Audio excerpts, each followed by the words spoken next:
All right, all right. Double checking. Oh, yep. They can. I'm pretty sure they should be able to see. Can you speak, Ekho? Yeah, hi. All right. Um, if you would keep an eye on them, make sure that they can hear us. Check the chat. Make sure that they can hear us. Hopefully. Um, can you check the stream and make sure our volume's good? Yeah, we should be good. I do want to mention for you guys there is a 20-second delay for the stream.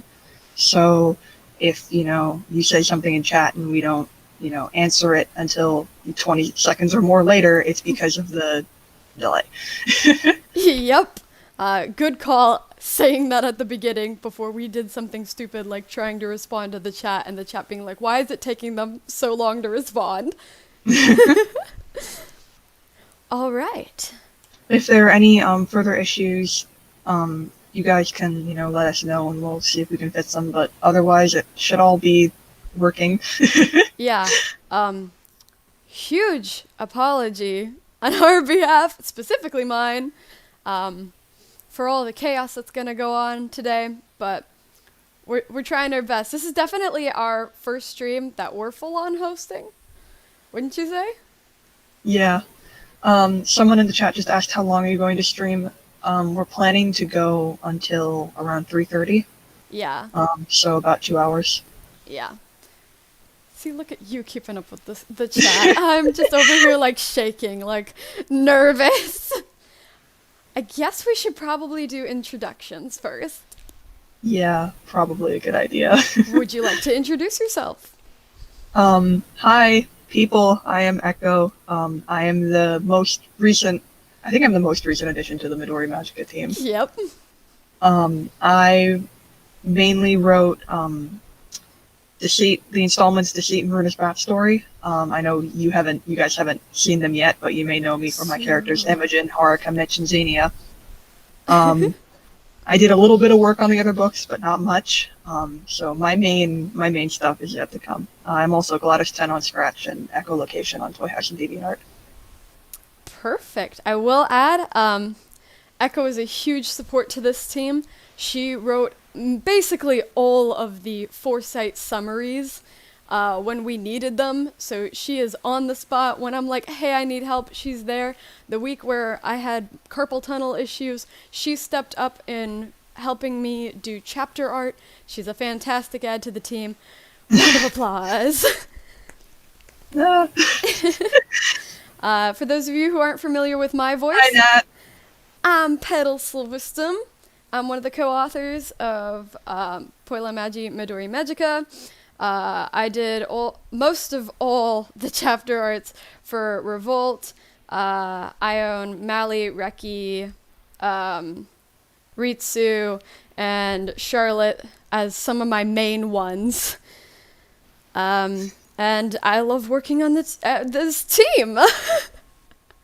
Is it obvious I'm nervous? I think we're both nervous. I think we'll be okay. So, welcome to our stream. Glad you found us. Show of hands, how many, I know there's going to be a delay until I can see your responses, but how many of you guys have actually read the last chapter of Revolt? Because I know it was delayed slightly. There might be spoilers for that on this stream, so Yeah. you may wanna go and skim over it quick if you haven't read it already. Yeah. Greatest apologies on my end. I stayed up till 8 in the morning making sure all of this was ready for today, and then my alarm didn't go off. Thank goodness for Joe McCrow, who's out in the chat there. He woke me up. He was like, hey, are you awake yet? And I was like, no. Okay, it looks like pretty much everyone in the chat has read the last chapter. That's good. Fantastic. We could summarize the last chapter. Or we could read it. Which do you think would be better? I think a summary would probably be better. Yeah, would you like to try? Would you like me or? You do it. Revolt's your baby. All right. So the final chapter, Reki is mourning over Ritsu's dead body, and Alexa comes over and goes, "Hi, by the way, here's her grief seed. If you'd like it, you can use it." And Reki looks at it and is like, "Oh my gosh, she was a magical girl. No, I didn't protect her from that." And there's this huge crying scene, and nobody cares. It's emotional, it's sad. But the important part of this chapter is Miharu turns to Reki and says, "Hey, I might know a guy who's into the business and might be able to help save your sister, but it's a long shot. I know a girl in Louisiana who is now working with the Revolution, and she joined like 2 weeks ago or so, not very long ago, and she made the wish to grant wishes instead of turn people human. So what do you say?" And Reki's like, "Well, if I've got a shot, I'm gonna do it." And Miharu, I love this line. I bet Ekho's like, I know what line she's about to say. Miharu says, "Well then, we can get some sleep, we can rest up, and we'll head out in a week." But she doesn't get to finish her sentence because Reki cuts her off and says, "We head out tomorrow." The final scene is Miharu talking to Midori and saying, "Hey, I know you feel like you've got it really bad and you miss your family and you miss everything, but let me tell you, a lot of magical girls don't have families, so that you can say that you've got one is a head up on a lot of us. So keep that hope, and if you ever get the chance, go back to your family and make things right. Because there is always hope." Yay! Yay! Also, at the end of the chapter, there's a picture of Blue Anna, for those of you who wanted it. Hooray, we summarized the chapter! Alright. Yay! I don't feel like we need to say what's Midori Magica, even though I have it on the slide, because if you're here, you're probably... Yes, we do know Midori means green in Japanese. That's part of why she was named Midori. Yeah. Someone recently brought to me that Orikana means like stupid or silly. And so I'm sitting here going, did Ned purposely name her stupid green? Like, I'm questioning myself now. Yeah, why are we streaming today? I feel like I'm doing things out of order. That's fine. It's fine. Revolt is finally complete today. Mm-hmm. So if you've been holding off and you're like, oh man, maybe I should go read it, and you just listened to me spoil the entire ending, go read it. It's out. So, yeah. I think we're ready to go on to the next slide. How about you? Warning about Petals' computer. Oh, right. Thank you. See, this is what I have Ekho for. See, didn't I tell you guys that she's an incredible add to this community? She keeps me on track. So, my computer's a little bit overheaty. I have some backup plans, but if you all of a sudden can't hear us, and all of a sudden we go down, I'm gonna try my best to get everything back up as fast as I can. So, hopefully that won't happen. Yeah, hopefully. Alright. Now we've got everything. One more thing probably. We should probably credit Magia Quartet. Mm-hmm. Huge shout out to them. They're the ones who created Madoka Magica, the universe. Our story is a fan fiction. I know sometimes a lot of people are like, oh, so yours is the real story. It's like an anime, right? No. No. We don't own Cube. We don't own the universe. We don't own magical girls or soul gems. We have a lot of plot twists that we make up. Mm-hmm. Like the body switching that Ritsu and Midori experience. but we follow the rules of the universe that's been laid out in order to do that, and we'll go into depth in that later. Yeah. So, huge shout out to I can't speak. Hang on one second. Nat, save your questions for the Q&A segment. Yep.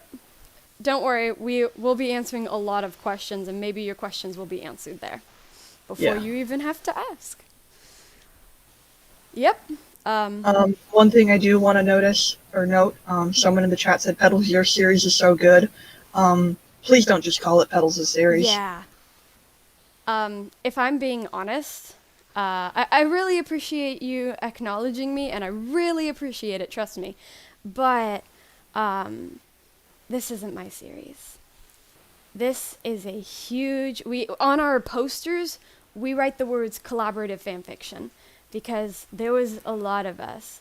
I know we don't talk about RaeNae much, but RaeNae was a huge contributor of this project. May I go on a side tangent and just thank her, because we rarely ever get to thank her. Yeah, RaeNae, she was the original creator of Nits and Gozo. Yep. And she did a good portion of work on M1. Yep. We should probably tell everyone. We call the books based on M for Midori, and then 1 for the first book, 2 for the second, and 3 for Revival, so... Yeah. We rarely get to talk about her, because about halfway through working on it, it was just a role play at the time. She had to drop out due to life and college, and I want to take the time to say how mature and awesome and cool and laid back she was. She did something that I don't think I could ever do, and I admire that and respect that so much. She dropped the role play to take time for herself, to take care of herself, to make sure that she was doing okay before she continued on any big projects, which is not what I do. You should take care of yourself first. But then the other big thing she did is she supported our team by saying, hey, I may not be able to continue this project, but you guys can, so I give Ned ownership of Nix and Gozo to complete the story. Yeah. I don't know about you, Ekho, but I don't think I could do that. Yeah, me neither. So, TLDR, this is just, I know we've said it a lot, but please, if possible, don't just call it Petals' story, because think of it from, my standpoint, right? I know you guys haven't met any of my characters yet, I know you haven't seen any of my installments, but I hate to get emotional here, but it really hurts to see people say to exclude me and to exclude Ned. Yeah, especially when Ned was the main. Just because it's posted on Petals' account doesn't mean it's just Petals' story. Yep. And I think that will be definitely fixed when we, of course... Don't say it. Oh, yes. Good call. You keep me in line, girl. So, yeah. If you're gonna call it anyone's, call it the Midori Magica teams. We're a team. Sorry, didn't mean to call anyone out on the spot, but it was an important thing that we needed to mention. Yeah. Alright, now are we ready? Yes. Also, do I have Discord open and noises are happening? I hate myself. Thought I closed everything. Alright, next slide. We have an awesome special announcement. Bloop. There it is!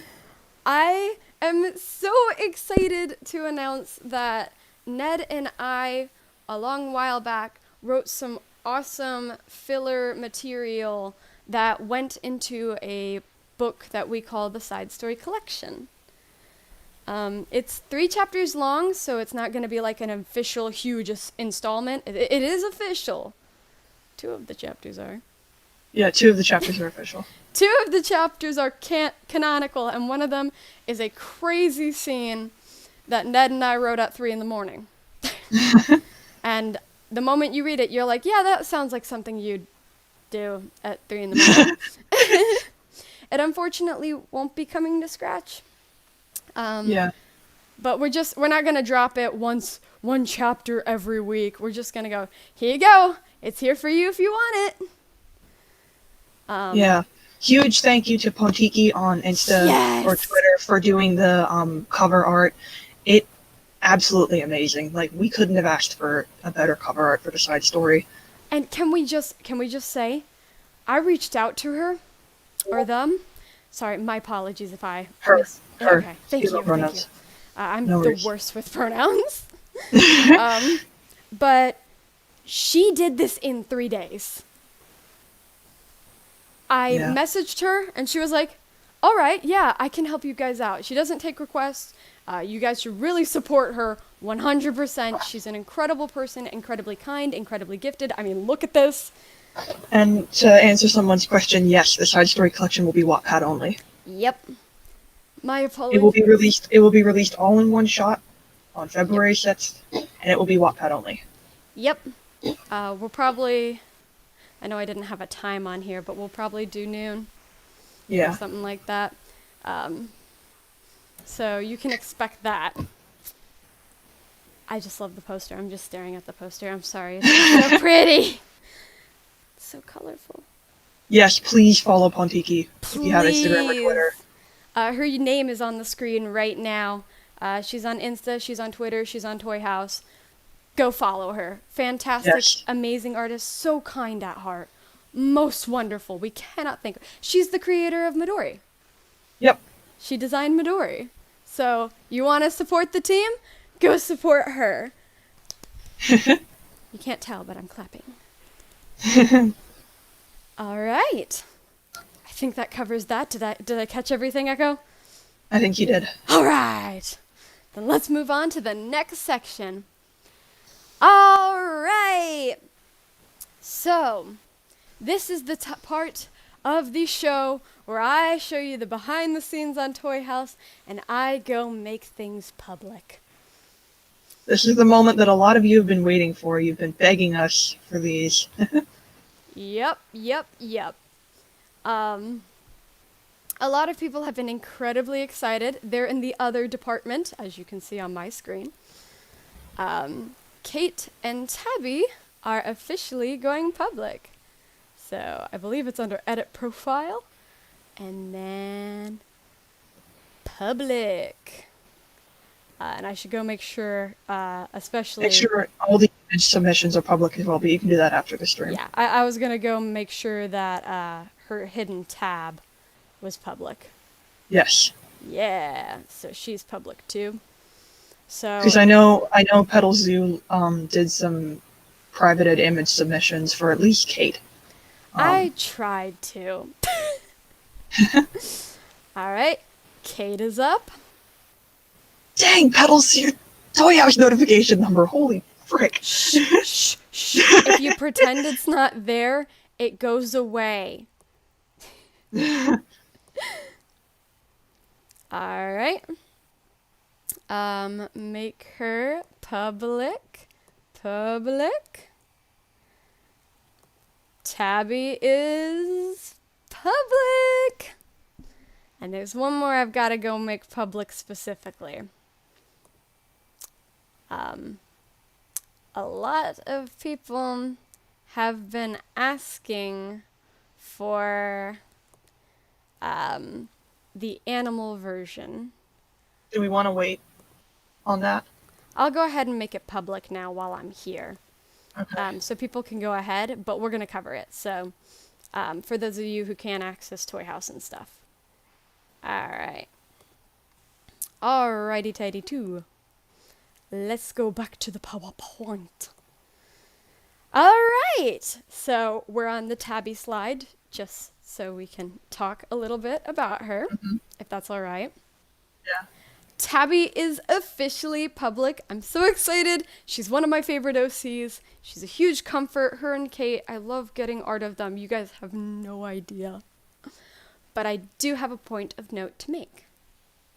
If you go onto her Toy House, you'll notice a section that is only for Kate and Tabby, and it's called Author's Note. And in that section, I explain a little something. The references have an age on it. It says Tabby and Kate are 14. But you'll look at the date and be like, wait a minute, doesn't Midori Magica take place in 2017? And I'd be like, you're right. But that is not the case for Tabby and Kate's backstory that I'm hopefully gonna have up for you guys within the year. I'm very excited. I've been working hard on it. I would like to note in Revolt, for those of you who are wondering her age in Revolt, both Tabby and Kate, I believe, would be 21. Yeah, around the same age as Charlotte. Yeah, they are 1 year younger than Charlotte, just barely younger than her. Yeah. All right, so I'll change it to the Kate slide. Same thing with Kate. Kate is now public. Her wish is public. Her ability is public. You guys can go read it on your own time, or we can talk about it. I guess I could mention what their wishes are and their abilities so the rumors can stop guessing for those of the people who don't have a toy house. So going back to Tabby. Tabby wished to have all the intelligence in the world. Her ability is very similar to Midori's, where her eyes will glow and then she'll have access to whatever knowledge she wants at the time. It's not always constantly going, so it's not like she's just a walking brainiac. But when it is going, she can have any knowledge she wants. She just has to know what she's looking for. Yeah, kind of like she's kind of like a dictionary. Yeah, she has all the information. She just got to look for it. Mm-hmm. So even though she'll be like, I have all the knowledge at the moment, she won't really know it all. She has to specifically go, oh, I want to know about muffins, and go look for muffins. Yeah. So that's Tabby. Kate's wish and ability is also public, but the scenarios are not.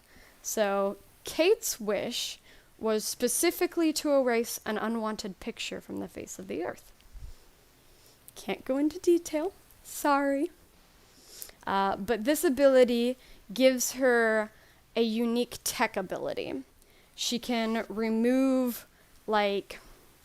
so let's say there's a camera watching people. She can remove your view, alter your view, like security cameras. She can alter them, block them, give them a different angle. Her tech things can record. So if she has a watch, per se, she can record fantastic amounts of things that the watch could not be able to record without this ability. So, kind of gives her different angles of video that she's allowed to use. All right, is that everything for Kate and Tabby? I think so. Yep, they'll be a part of a series called Web of Lies. It's not a series book. Well, thank you. And it's not an official installment. Yes, it's canonical. Yes, it happens. But we'll be dropping it at one time. It won't be professionally edited. There won't be chapter art. It'll be, here you go, for those of you who want to know about Charlotte, Kate, and Tabby. Here it is. And I do want to note, please don't pester us about releasing their story. Yeah. It'll come out when it comes out. We know when it's going to come out. We don't think we're going to say when yet. It's this year. How about that? This year. It's this year. But we're not going to say when, so please don't pester us. If you pester us, we're just going to ignore your comment. Yeah, we already have a date picked out, relatively. We know when. We know why we have to do it then. And we'll probably announce it closer to when, if we plan to do a stream after Deceit, which I want to. Do you want to? I want to. Let's do it. Then we'll probably post it or announce posting it around then. Somebody asked in the chat, will the stream stay up even after you stop? Yes, we should keep the VOD up. Yep, hopefully. I'm new to streams. Hopefully it'll stay up. Yeah. That's the plan. Thumbs up. All right, I think that captures Kate and Tabby, my cuties. I love them so much. Yeah. Please draw them. I love them. They're huge comforts. All right, next slide. All right. So this is the one I had to go in for Ritsu to finally release. I was originally going to make this public the day that we first were posting the Toy House accounts. But there was a certain someone on the Discord, certain someone named Luna, who 3 days after the references were released, she sent me a comment saying, "Hey, you know, Ritsu kind of looks like Reki. I bet they're sisters." And I was like, oh no, I've already ruined the entire book by just posting the reference. So I ended up not posting her design publicly, A, because she's a fox and Reki's a fox, and I didn't want people to go, well, they're both foxes, and start assuming. And B, because I had already posted an art piece of her design in an animation meme that looked like this. Can I talk a moment on this picture real quick? Go right ahead. All right. I will say this exact picture was posted on my DeviantArt, and I had it public for Ned and everyone to see. And in the description, if you click, it had the separate, so it had Little Anna and Mr. and Mr. Bennett separately. Mr. and Mrs. Bennett. Yes, thank you. It had them in separate stash folders. And when you went to click on them, there's one comment on Anna's that literally says, and I'll probably go make it public after the stream so you guys I can prove it to you. There's a comment that says, "Hey Ned, how long is it gonna take you to realize that this is Anna? This is Reki's sister." And I taunted her with that, and she never figured it out until of course the chapter release, where it was suddenly, here she is. She had no idea until Reki was crying over Ritsu. Nailed it. But yes, this is Ritsu's animal design. Yep. I love her design so much. She's so much fun to draw. So that's why she hasn't been public, and now it is public for those of you who want it. Is that everything on Ritsu, I think? Reki is a fox, is what the note says. Ah, yeah. I think I mentioned that a big reason why I didn't want to post her is because I didn't want people to associate just because their animals were the same. Yeah. I mean, Midori and Runa are both cats. Why would they? But I guess foxes are less common in the furry world, question mark? Yeah. Don't know. Don't know. Don't keep up with the furry world. Yeah, probably should go check back in with them. All right, we ready to move on to the next slide? Is that a yes? Yes, that's a yes. Sorry. Got you. You're good. All right. I really wanted to share an art piece of Ned's. This was a cute, adorable sketch that she drew of Midori, Runa, Ritsu, and Haruka being friends within the 2 months of staying there. So, just a sweet little something, you know? Yeah. All right. I don't really have much to say on this, other than that it's adorable and I wanted to share it. Oh, and I guess for the people who were theorizing about who the two guests were at the very beginning of the story, I figure we may as well say now it was Ritsu and Haruka. Yep. Very good pointing that out. In case you couldn't tell from the Backflash chapter, the two guests that were mentioned at the beginning of the story were in fact Ritsu and Haruka. Yep. Very good bringing that up to light. Yeah, Yep. No problem. And this image really shows that, which is why we couldn't share it before. Yep. All right. So we ready to move on to the next one? Mm-hmm. I believe you should be. Oh no, this is this one first. Yeah. This is Liliana. The Origami Witch. She does have a design. Here's what she looks like.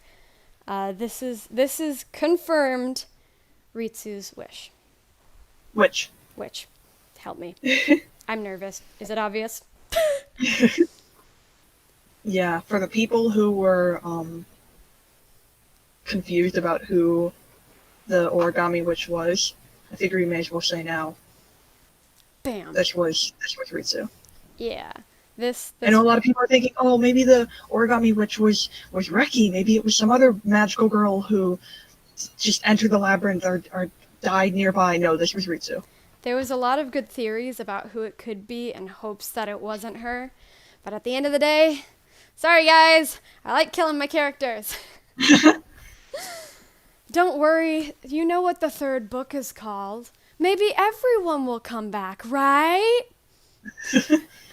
Gosh, I'm mean. Alright, now we ready for the next one? Alright, this is the one I wanted to talk about. Have anything to say for yourself, Ekho? I drew this at the very end of Art Fight 2020 as a final mass attack on Petals. How many With all of points the did you get for it? I'm angry. like, I think it was like 247. Oh my gosh! I am very angry right now. Go eat some Well, crap. I mean, it was like 10 full bodies. So, I was so mad. It's so beautiful. yeah, I put a lot of time into this. It took me about a week to draw, I think. It looks gorgeous. Yeah. I like, there's so much symbolism. A lot of it we can't talk about. Yeah. But some of it we can. Yeah, would you like to talk about some of it? Well, I will say the first thing I want to point out is that if you consider Midori to be like the center of the drawing, everybody to the, oh gosh, left, I think. Everybody to the left, so Mali, Yep. in Mali's direction, Yep. was all book one characters, mainly ones that died in book one. Yep. Of course, now we know that Reki survived, but she did, at least the characters thought she was dead in book one, right? Yep. Whereas Runa, Miharu, and everyone in that direction was book two. So I laid it out. Somebody's talking in chat. Is Reki standing on a stool? No, she just looks taller because of her hair floof. If you look at her in comparison to Mali, she's actually pretty short. Yeah, if you can see my mouse pointer, she's got a whole, Mally's got a whole forehead on her. I did make tiny baby Ritsu super tiny, though. She is adorable. Oh my gosh, look at the dork. She's so cute. I also want to note, too, I purposely put the villains on either end. She goes on the end of the Foresight group, and Charles on the end of the Revolt group. Yep. I also put a lot of thought into posing. I don't know exactly how many of them I can talk about, but Yeah, there's a handful you can't. I have very clearly noticed. yeah. I will say Alexa is pretty straightforward. She's got the little wheat in her mouth. Yes! Best character. Nyx, can I talk about Nyx's? I think Yeah. I can. Yeah, you can talk about Nyx, Nyx. I made looking kind of guilty standing next to Gozo. Very good. Because she does show, I mean, you can tell just in her like dialogue in book one, she shows a lot of regret. Yep. And she should. Miharu, I do with the praying hands because she's, of course, very religious. And she's hopeful. And then, of course, we have Mali and Midori. Just being besties, if you know what I'm saying. Yeah. I think, is there anything else you want to mention, Petals, about this one? Or I will mention, when I got this, I was blown away. I was like, okay, first of all, the background is freaking gorgeous. yeah, you were on call with me when I gave this to you. Yeah, I probably spent 20 minutes zooming in on each character. Yep, you went through every single character. I was like finding meaning in like everything. It's so pretty. It's so pretty. It's such a pretty drawing. I'm trying to make sure I don't say anything. Someone in the chat just said Miharu be like, "Welcome to Bible study. We're all children of Jesus." There is a running joke we have with Miharu, and I've drawn a few pictures of it as jokes, as Miharu knocking on people's door and being like, "Hi, we are part of the revolution. Please praise our Lord and Savior Charlotte," and just like being overly. I don't even know. We love Miharu. We love her a lot. I mean, she's not important. She's just, what's the word we always use for her? Irrelevant. She's irrelevant, yeah. I like how we just have this running joke that she just does nothing. I need to make that vine, and I need to make a Miharu version of that vine now. Thank you guys for giving me that horrible idea. Please, please, please. Miharu needs more love. She's not very loved. Maybe garbage gift for Petals' birthday this year, maybe? Oh? Oh, whoa. I might make that. Please. Nobody else make that. That's my job now. Don't steal my idea. Ekho has claimed it. If you make it, we'll claim it. We'll give you a cease and assist. All right. I think, is that everything we wanted to talk about? I think so. Can we all just dote on Charlotte's expression? Oh yeah, Charlotte. Oh, Charlotte is a really difficult one for me to draw. As you can probably, if you know my art at all, you know that I don't draw lipstick, really. Same. I don't put like any detail there, so drawing Charlotte is always difficult for me. At least it's black lipstick, right? But yeah, it's just it's rough for me to draw Charlotte. yeah. But when I do, I try and make her look sassy. Heck yeah, she's super sass. I'm the exact same way. So, but I knew when I was designing her, I had to give her lipstick. Yeah. I was like, there's no way around it. She has to have lipstick. She was originally gonna do eyeshadow, but I just could not get that to look right. She do thick eyelashes instead. Yep, huge eyelashes. I'm always eyeliner. giving her. Yep. I'm always giving her the makeup-y look because throughout Revolt, she doesn't care about her appearance, but everywhere else she does. Yep. All right, is that everything we wanted to cover with this picture? I'm like looking. I think so. It's a beautiful picture, and I cannot thank you enough for it. It's up on DeviantArt, on my DeviantArt page if anybody wants to see it. It's also on, if anybody wants to see it outside of the stream. Yep. It's also on Toy House under the respective character profiles. Yep. I think it's under full artwork for all of them as well. Yes. Yep. All right. Next one. Hey! It's my girlie! More art by me, woohoo! It's so suiting for her with her wish. Yeah. So, we did mention her wish was to remove a certain photograph from existence. Yep. So, I drew this shortly after Art Fight ended, I believe. And I will admit, the arms are kind of wonky. It's a cool perspective, though. But I've never tried that pose before, and this was my first time drawing Kate too. So it was kind of like testing the waters and such. I needed to, figure out how to do that pose and everything. I also wanted to give it kind of a photography look, so I did the frame there with like the little triangle edges. Yeah, the little triangle edges. Yeah. With like kind of a glassy look. You also put her weapon in the background. Yep, that's her chakram. Chakram! It's like a frisbee, but bladed. Play catch with that. Also, key point of note, I know it's on her reference, but Ekho really made sure to do it. She always has bags under her eyes. Yep. Thank you for making sure to do that. Yeah, no problem. She's Insomniacs for the win. Insomniacs! Thank you so much for that. I love, this is one of my favorite pieces. I love Kate. And I know specifically this one you submitted under authorized only on Toy House, so All right. again, when I'm saying make sure the images are public as well, go through and like check and make sure. That's a good point. Even though some of them, even though I say authorized only, it came up publicly for some. It's very angry. Tabby's reference. I'm so mad about that.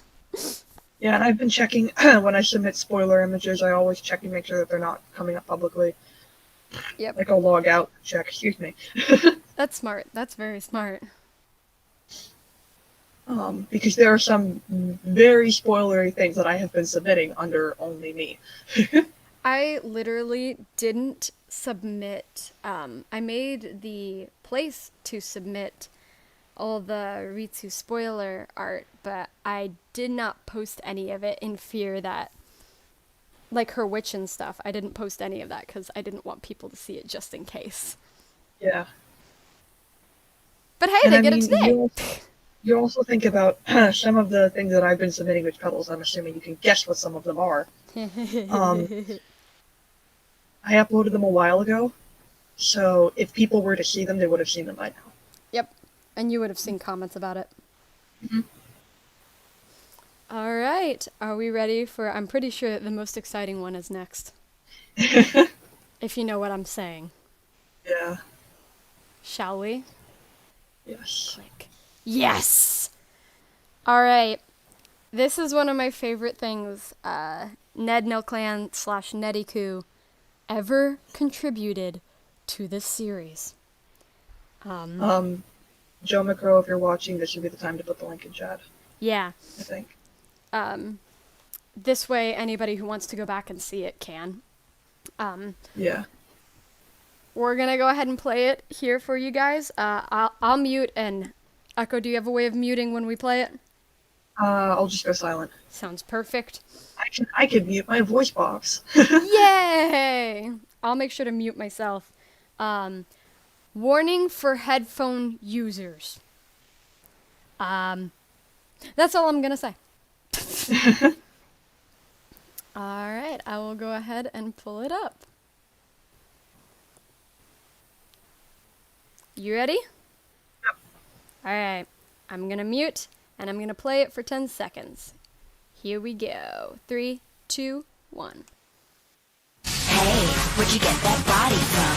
Where'd you get that body from? Where'd you get that body from?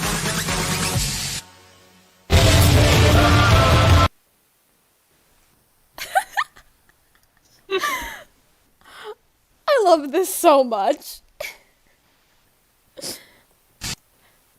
I have been so tempted to change Charlotte's profile, animal profile, to like this frame right here. The one with her smiling at 6 seconds. So, as you can see, this has major spoilers.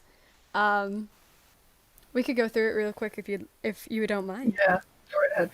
So at 1 second, you have Charlotte meeting Haruka and Ritsu for the first time, and Runa hasn't turned the corner. So this would be what happened at the very first chapter when Runa goes missing and then comes back and is now a human. That's this right here. There's also, of course, the chapter that covers what happened later, like chapter 20 or something. Yeah. So, yeah. So, her umbrella at the time wasn't designed, so Ned was just like, oh, here, have an umbrella.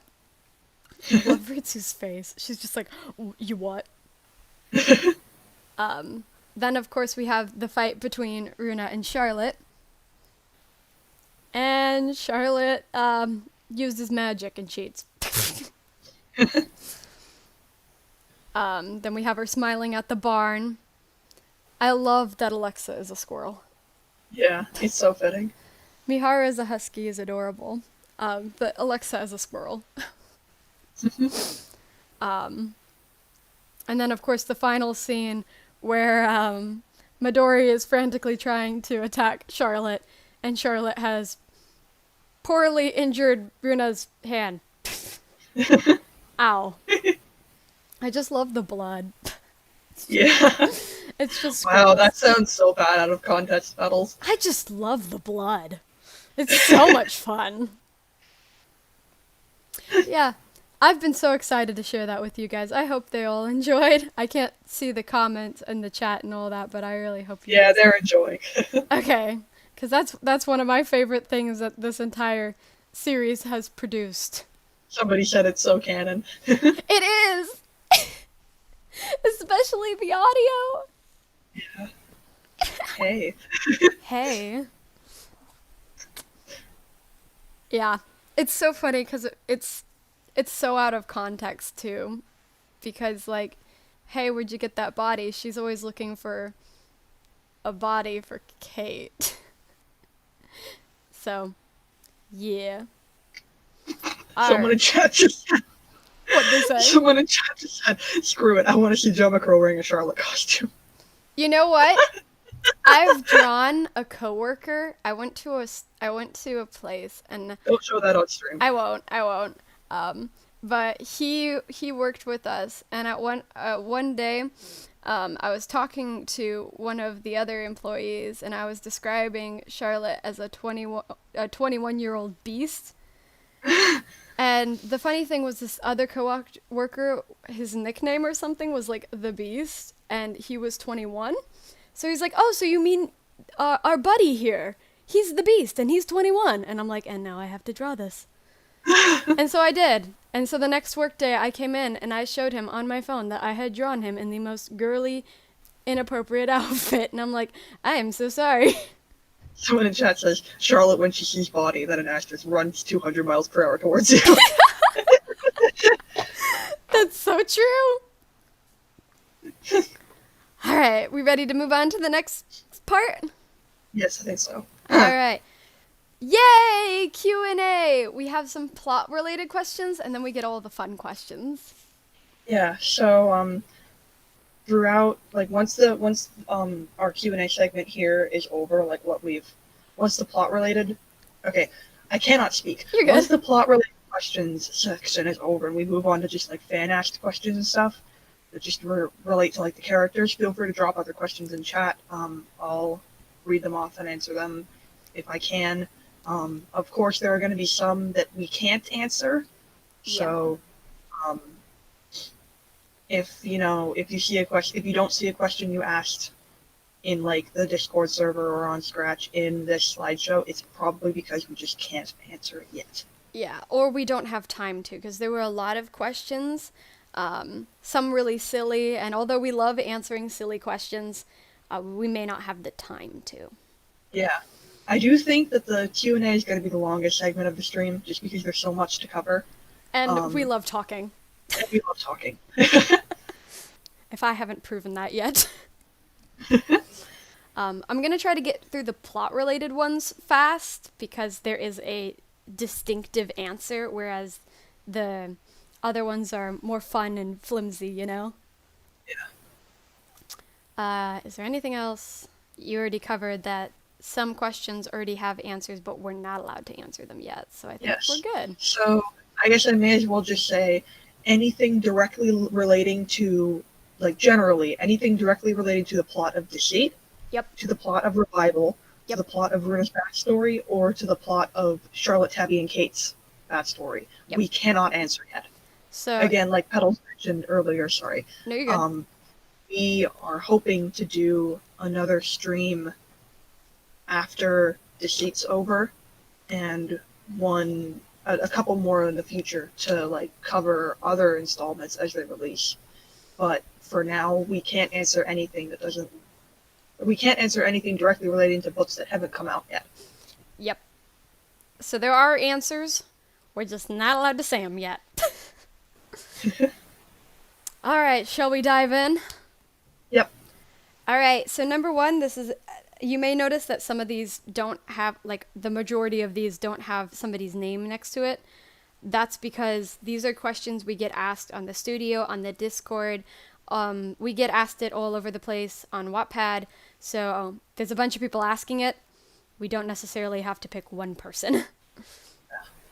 All right, so was the familiar from Chapter 19 of Foresight, Ritsu/Anna? The answer is it's supposed to represent her. A familiar is not a real person. A familiar can look real. A familiar can look fake. A familiar can look like a doll. A familiar can look like a hat. A familiar can look like an origami paper airplane.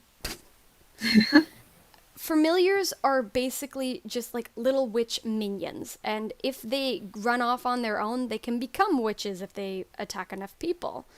But they're meant to represent something from the magical girl, something important to them somehow. They relate somehow, whether that be design, whether that be chaotic unrelatedness in a sense of relatedness. I don't know if that makes sense.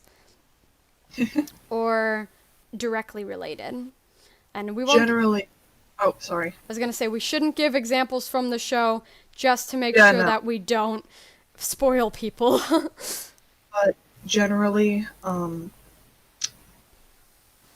when it comes to familiars and witches' labyrinths, usually the design of it, the layout of it, it all somehow relates back to the magical girl that the witch sprung from. Yeah. I'll keep the answer to this question short, but to finish up, Chapter 19, there's a lot of Reki symbolism, like the narrow pathway with the falling to the never-ending pit of darkness. It represents this narrow mindset she walks on. The reflective ground is to be self-reflecting and how she can only see herself and be frustrated. The smoke, of course, represents the fire. And of course, the family members falling off the cliff and not being able to remember what their faces look like. And if I'm remembering... Oh, sorry. I was just going to say all of it is symbolic. If I'm remembering correctly, the reason why there's so much Reki symbolism in Mali's Labyrinth is because, if you remember from Foresight, there was a period of time there where Reki used Mali's gem as a grief seed. Very good at reminding to add that. Some of Reki's grief, not all of it, but some of it, transferred into Mali's gem. So when the labyrinth opened up, it had parts of Reki in it because there were bits of Reki's grief there. Yep. Of course, the City of Cards and the stage and all that, the second segment of the labyrinth was all Mali. Yep. So, to sum up the question, the familiar from Chapter 19 of Foresight, it resembled Ritsu or Anna, but it was not Ritsu. Yeah.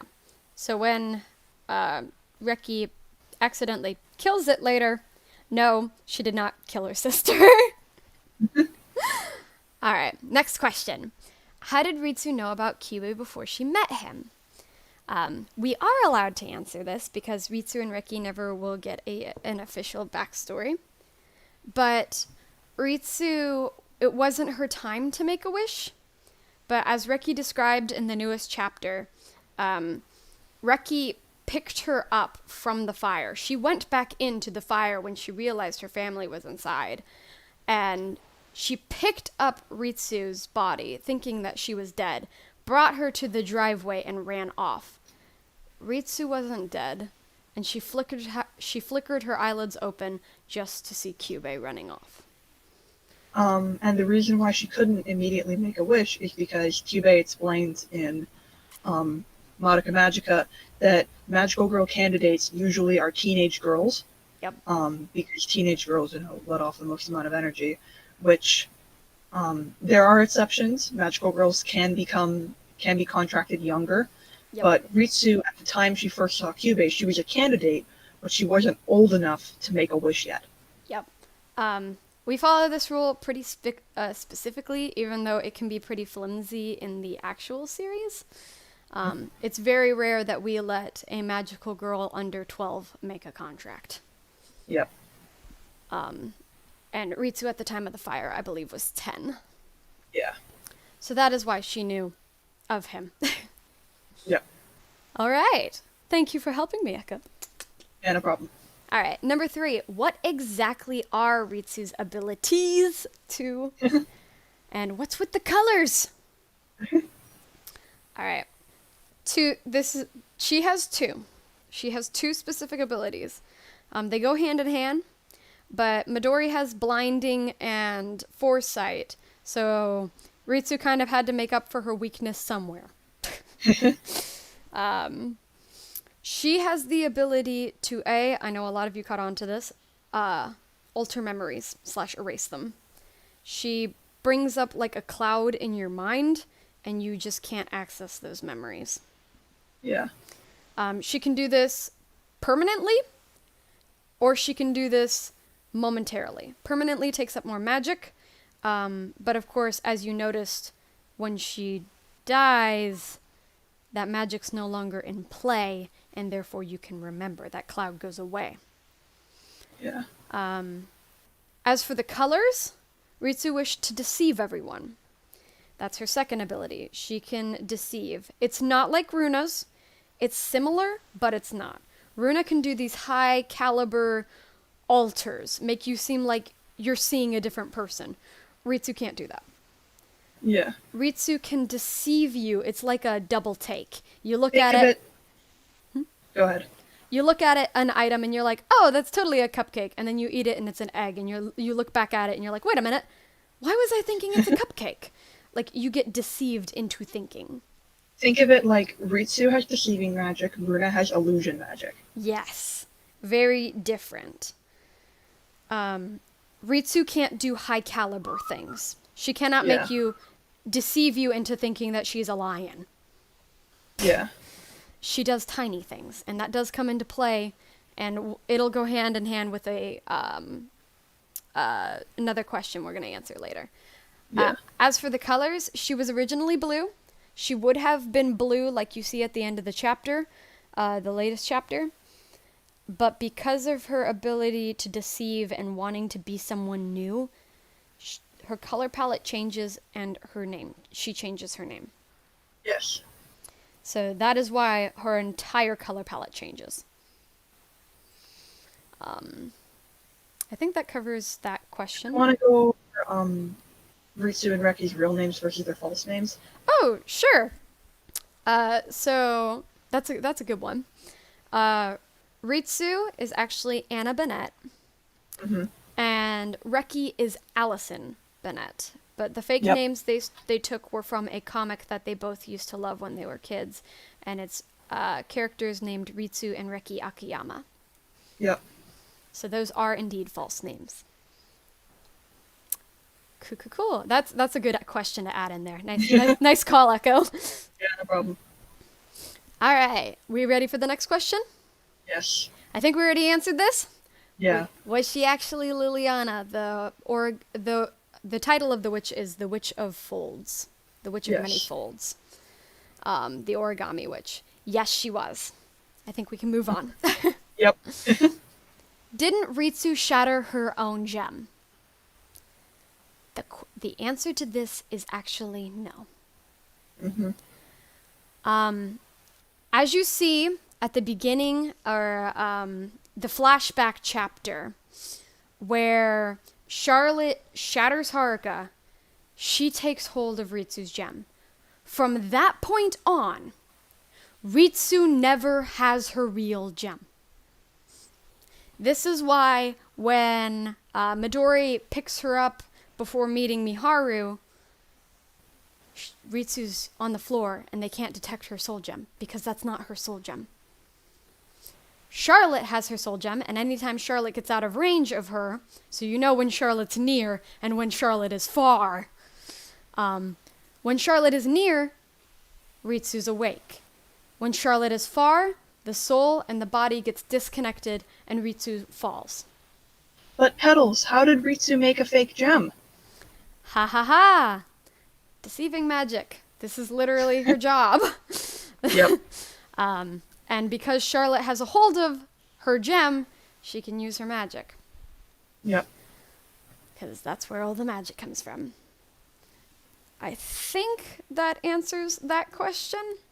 Yeah. There's, of course, a lot of trickery going on behind the scenes with Ritsu, and if you aren't paying attention, you'll miss it. When rereading through this, if you ever reread through it, you'll be able to pinpoint when she does what. Yep. Which is really cool about this series.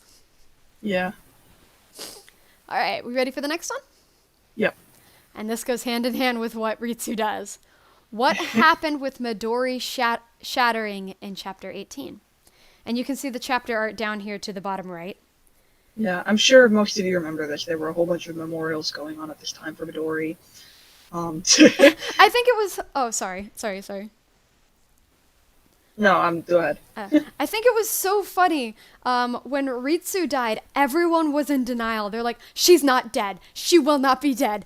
No, we will throw a hissy fit. She is not dead. But then when Midori died, everyone was like, oh, that sucks. Like, no one loves Midori enough to stand up for her. So we should go into answering this. Mm-hmm. There is a chapter, I forget which chapter it is, where Ritsu picks up a broken green gem. Midori saw this girl shatter her own gem. The gem pieces were all over the floor, but the gems were green. So when Ritsu got to the crime scene that police officers were investigating, she saw a green shattered gem. And she thought, this is Midori. And she picked it up, and she used her deceiving magic and memory magic to get away with taking evidence.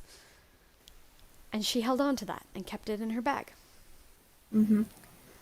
There's another chapter where they're all sitting at the dinner table, and Ritsu's eating, and all of a sudden she stands up, she walks over to her bag, she picks up something from her bag, which now you know is the shattered green gem. And she walks over to Midori, and she points at Midori's ring. She goes, give me the egg form. Yeah. Midori hands it to her, and then it specifically says in the chapter, Ritsu held the gem where only she could see it. In that moment, Ritsu used her deceiving magic to make the green shattered gem, which, by the way, in the background of this chapter, in the bottom right corner here, those are the green shattered gems. Ritsu does a switcheroo. She makes the shattered gem look like Midori's whole one. And she hands it back to Midori and takes Midori's. She knows that Charlotte's going to kill Midori. So Ritsu's thought process was, I'll take Midori so Charlotte can't. Yep. So at that point going forward, Ritsu now had Midori's gem. Yep. And this is where things get tricky. And I won't go into the whole explanation, but I'll explain Ritsu's side, if that's all right. Yeah, go right ahead. I mean, Revolt is your thing. This is why I'm, not talking much during this plot-related Q&A, because I don't want to reveal anything that you don't want me to. And when Deceit comes, you get to do this. The big excitement that happens here, Ritsu plays a huge part. Charlotte has Ritsu's gem. Ritsu has Midori's gem. Ritsu runs off. She goes off when no one's looking, and she makes everybody forget that she left. And she runs off. She stands ever so perfectly just at the edge of losing connection with her soul. And she waits. That's about when she shatters her own gem. The chapter or shattered. her quote-unquote own gem. Her own gem. Ha ha ha. Ha ha ha ha ha. Yeah, no, Because she shatters the fake. she realizes it's fake, and she's so sad about what she has to do next. She gets angry and shatters it. Yeah. Of course, you guys thought she killed herself, but no! This was an emotional scene that I wanted you to see. So, now she sits. She sits at the top of a hill, on a sled, waiting.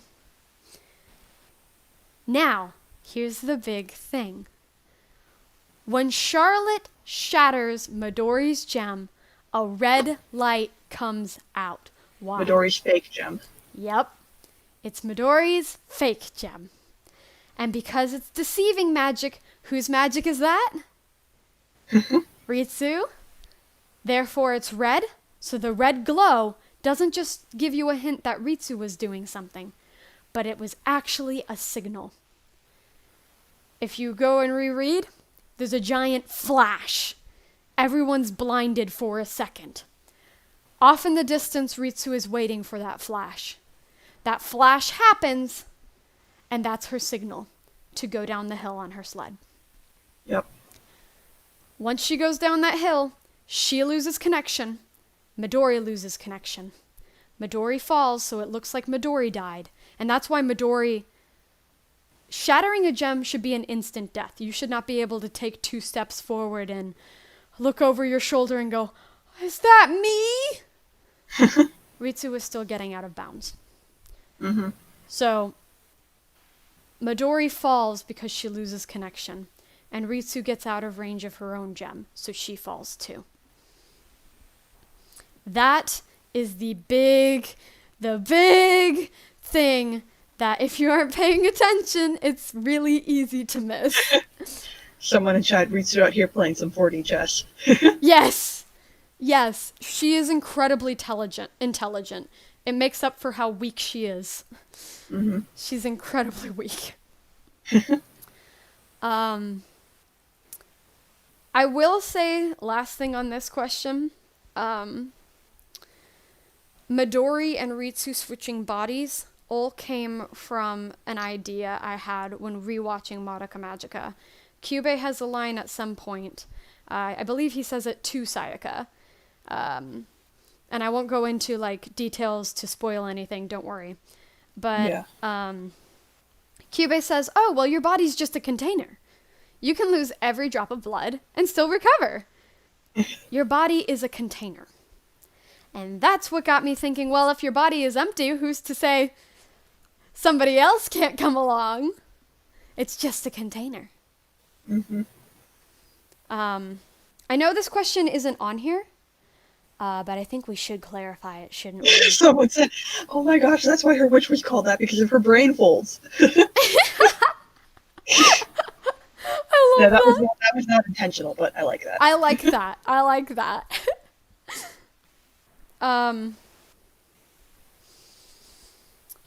So there was a question I just came up with that we didn't have on here. Yeah. Some people had asked in the past why Kate is so weak and why Runa, when she turns human, isn't. I think that's something we should probably clear up. Yeah. I can't go into the details of how it happened, but the reason why Kate is so weak is her gem is cracked. Mm-hmm. And that's her soul escaping her body. She's on the edge of death. So it's not because Charlotte tried to turn her human. No, Charlotte would never try to turn her human. Charlotte would only do that if Kate would allow her to. Mm-hmm. Kate gives orders to Charlotte, and Charlotte follows. Mm-hmm. Charlotte is incredibly loyal to Kate. Yeah, Charlotte cares more about Kate than you guys think. Yeah, and when Web of Lies comes out, you'll see. There is a lot that Charlotte goes out of her way to do, and I think a lot of people get so wrapped up in, she's evil, she's doing this. But I once heard somebody say, an antagonist isn't a villain, it's just a protagonist of a different story. Yep. I love that. I won't get into this, right? But there is a distinct difference between an antagonist and a villain. And I'll talk more about that in the future because there's a specific character I want to talk about that for. Yep. I know which one. But there is a difference between an antagonist and a villain. Yep. Antagonists just have opposing views to the protagonist, gets in the way of the protagonist.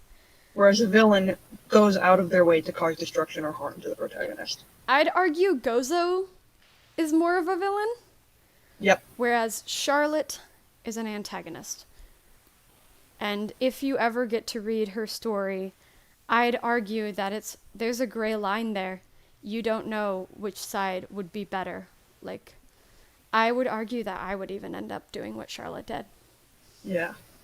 Because her rationale was amazing. It was perfect. She's very deep. There's a lot of character to her. Mm-hmm. But to answer the question, No, Kate is not human. She is a magical girl. Her gem is cracked. Yes. Runa was turned human. There's the difference. Ready for the next question? Yeah. Should I start reading the questions off? Sure. Okay, so Haruka and Kate, how can they do that? Yeah. So a lot of people were questioning Haruka and Kate, as we just talked with Ritsu and Midori. A lot of people were questioning Haruka and Kate and annoying me very much by calling them the same character. I'm so sorry. That's my fault. I literally, when we first started writing Revolt, if I may side tangent real quick. Go ahead. When we first started writing Revolt, I ran up to Ned and I said, hey, look, I want to take the antagonist this time. If we're going to continue the story, I get the antagonist. And she goes, go ahead. I went to Indiana to visit family, and I remember very specifically waking up at like 4 a.m, sitting straight up and just being hit with inspiration. And so I pulled out my notebook. I could not see. It was completely dark. I pulled out a pencil and I just started writing notes. I drew all over an art piece. I don't care. The notes were very bad, but I had the story. And I went home and I said to Ned, Ned, I've got a story and I'm ready to write it with you. And I need you to help me fill in the blanks. But I've got the antag. I've got the story. I need from you a character who I can kill. And she goes, oh, okay. Here, have Haruka. Yeah, I will say, as much as it annoys me that people have been calling Kate and Haruka the same person, Kate was literally my ticket into the team. Yep. I won't get into that, because that's mostly deceit talk. You will soon. I'll get into it soon, but I will say that. She was my ticket in. Yep. Very much so. It made Haruka come into the story. Mm-hmm. I love that. Yeah. No, that's a question that'll come later, so we're good. All right. But yeah, Haruka and Kate. Essentially what happened, because we've already gone over the whole, body switching thing. Yep. And how the souls can change hosts. Essentially what happened, Charlotte killed Haruka and used Haruka's body as a host body for Kate's soul. Yep. She does this again later with Midori. Yep. So, yeah. Not really sure if there's really anything else to add there. Yeah. Alright, so next question. Yeah. Charlotte's rings. All right. Do you want to answer what rings are whose on what fingers? Yes. So, let me pull up Charlotte's reference so that I know exactly what I'm looking at here. Yep. You know which one's on the ring finger. So, if we're thinking, which hand would that be? That would be the left hand. So, if we're going in the left hand, the ring finger of Charlotte's left hand is her own ring. Yep. That's standard for magical girls. Magical girl rings are always on the... No, not the ring finger, the middle finger. Middle. The middle You finger said of the middle. left hand. Yep. I said middle? I thought you did. I think I said ring. Well, regardless. Ring finger of her left hand is her own gem. That is standard for magical girls. Magical girl rings are always on the middle finger of their left hand. Yep. So pinky is finger? hers. Pinky is Ritsu, Yep. right? Yep. So Pinky is you should Ritsu. probably say the colors with them so we make sure. Yeah. Red. The pinky finger is the red one, and the red one is Ritsu, right? Yep. Very good. The ring finger is the cracked gem, and that's Kate's. Very good. The pointer finger is the blue one, and that's Reki's. Very good. And then, wasn't it pointer finger of her left hand or right hand was Miharu? It was either index or middle finger, but that's not as important. Yeah, but eventually she gets Miharu's. Yeah. On her other hand. 5. Oh my gosh. But yeah, those are the rings. Oh. And you'll notice at the very the cracked one was Kate. you'll notice, if you remember, at the very end of, I think it was chapter 25, when Kate, in Midori's body, gives the rings back to RaeNae. She gives 3 back, I think. No, she gives 2 back. 2 back. She gives back Miharu's, and she gives back Reki's. Yep. She keeps her own, and then proceeds to break it. Yep. And Ritsu and Charlotte's are missing. Yep. Because they both turned into witches. I just remembered an important detail, if I may. Yeah. It goes along with a question we had before, but I just remembered a lot of people were thinking that Charlotte used Kate's ring. No. No, she never uses Kate ring. What happened there is the deceiving magic, the burst of red light after she cracked Midori's fake gem, and the red light burst into the room and Midori fell. The deceiving magic made Charlotte's gems look like they were darker. They were not. Yeah. It was to throw her off. So no, she never ever touches Kate's ring. She just holds on to it for protection. Mm-hmm. Notice it's on the ring finger. All right. I think that answers all of those. Should we move on to the next question? Yes. How can witches talk / use telepathy? This is a good one. The short answer is they can't. Yeah, they can't. The reason why... Oh, do you want to take No, this one? go ahead. Okay. You got The this. reason why, Kyria Lore, the Centipede Witch, the Witch of Awareness, and Charlotte's Witch, Una Lead, were able to use telepathy was because they were aware witches. And an aware witch, this is something that we came up with, right? Yep.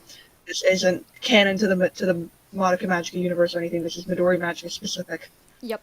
Aware witches form when a magical girl is in the middle of turning herself back to human.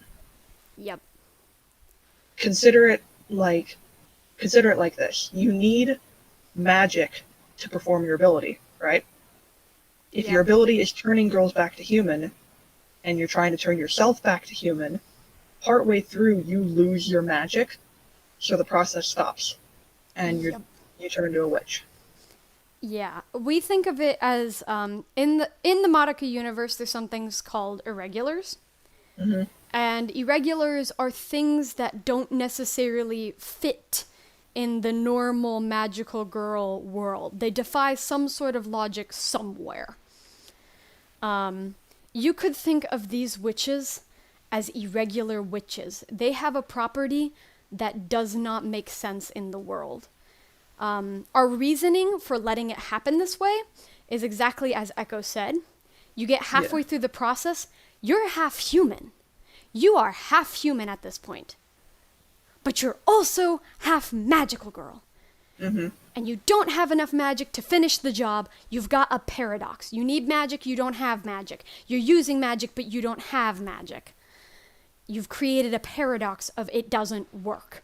And now we've got an irregular situation, and our solution to it was let a human mind be inside of a witch. Mm-hmm. That was the solution. So yes, Charlotte watched it happen and then did it on herself. Which I guess we could say, do we want to answer who the girls at the door were? Huh? Girls at the door. I think we can wait on that one. I think that that could be one that Web of Lies answers. Okay. So Ekho was saying the girls who knocked at the door when Ritsu first woke up and was like, "Don't answer." Yeah. There is a reason for them. There were 3 of them. All right. Good question. Last question on the slide. What was the item she pulled from her bag? I think we covered this already. Yep, it was a note to myself to remind people to let people know. Okay. All right, I think that covers all of the plot-related questions. Yep. I hope you guys are happy now. All right. This would be the time if you wanted to drop further questions in chat. I'll take a look at them.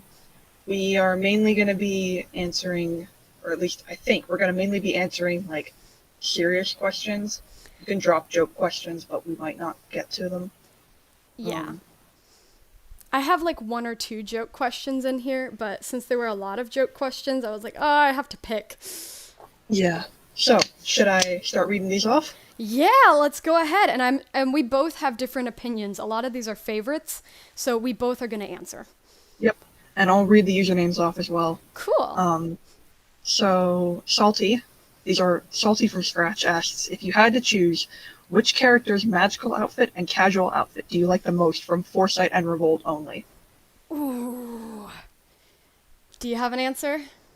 I don't know. Give me a minute to think. All right. Should we do favorite magical outfit and then favorite casual? Yeah. All right. Ooh. I think my favorite magical outfit from Foresight and Revolt is either Reki or Ritsu. I spent a lot of time designing those two. I probably spent years designing Reki, and I'm so happy with how they turned out. Yeah. So magical outfit wise, I'd have to say those two. Casual wise, although I've given hints in their outfits that they're related because they both wear stripes in their casuals, I don't think they're my favorite casual. I'm trying to think of my favorite casual. Probably Alexa or Miharu.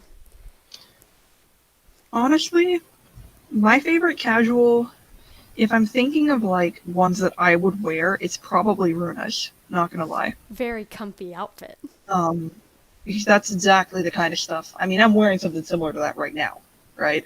Yeah. Favorite magical from Foresight and Revolt only. That's so hard. Because a lot of my favorites come in later. Same. You know my favorite design. I like Gozo's a lot. Ooh, yeah, it's just a pain to animate. Gozo is probably my answer for favorite magical. That's a I good answer. freaking love that outfit so Thank much. you.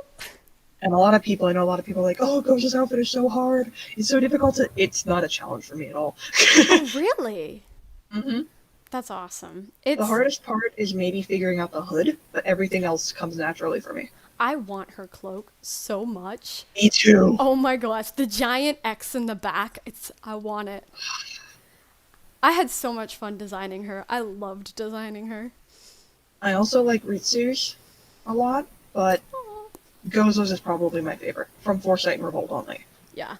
You know my favorite overall. Yep. Yeah. Good question. That was fun. Scratch, I always butcher this name, Scratch Game Maker 010. Out of all the Midori Magica characters, who do you think has the prettiest / your favorite design, and who has your least favorite design? This can be judged not only by how it looks, but also how it suits the character who wears it. So now we're allowed to do any. Yeah. Prettiest favorite design, probably Xenia. Xenia. Xenia. Hands down. Hands down. I think out of all the magical girls, she looks like the most likely to actually be in the series. Mm-hmm. I know I've said that a million times. I love Xenia. I also do like Kate's design a lot. Oh, thank you. But like not horror Kate. I mean like Kate, Green Kate. Catherine Haynes. Yes. I like Xenia's. I also like Imogen's a lot, mainly. I do like partly because she was my first magical girl, I say. So of course she's gonna hold a special place in my heart, Yep. right? Joe McCrow in the chat, I simp for Charlotte and Xenia. Yes, we know. And tags. Yes, that's where y'all at. Oh and no. tags. And tags. And tags. Yeah. I highly agree. I'm gonna go with Xenia. Xenia's my favorite.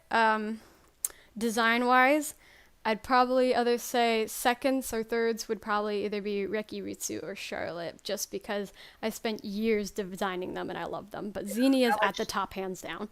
I like Charlotte's outfit a lot too, but Xenia is just... I'm biased, okay?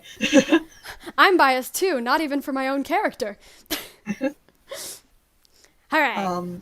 Next question. Masking Baby, who I have seen in the chat. Hello. Where do you get ideas for the Witch and Magical Girl designs? Also, are y'all planning on taking a break between Revolt and the next book? The second part of that question we're not going to answer yet. Yep. We have an answer, but not yet. As for the first part, I think I've gone over this a lot of the time.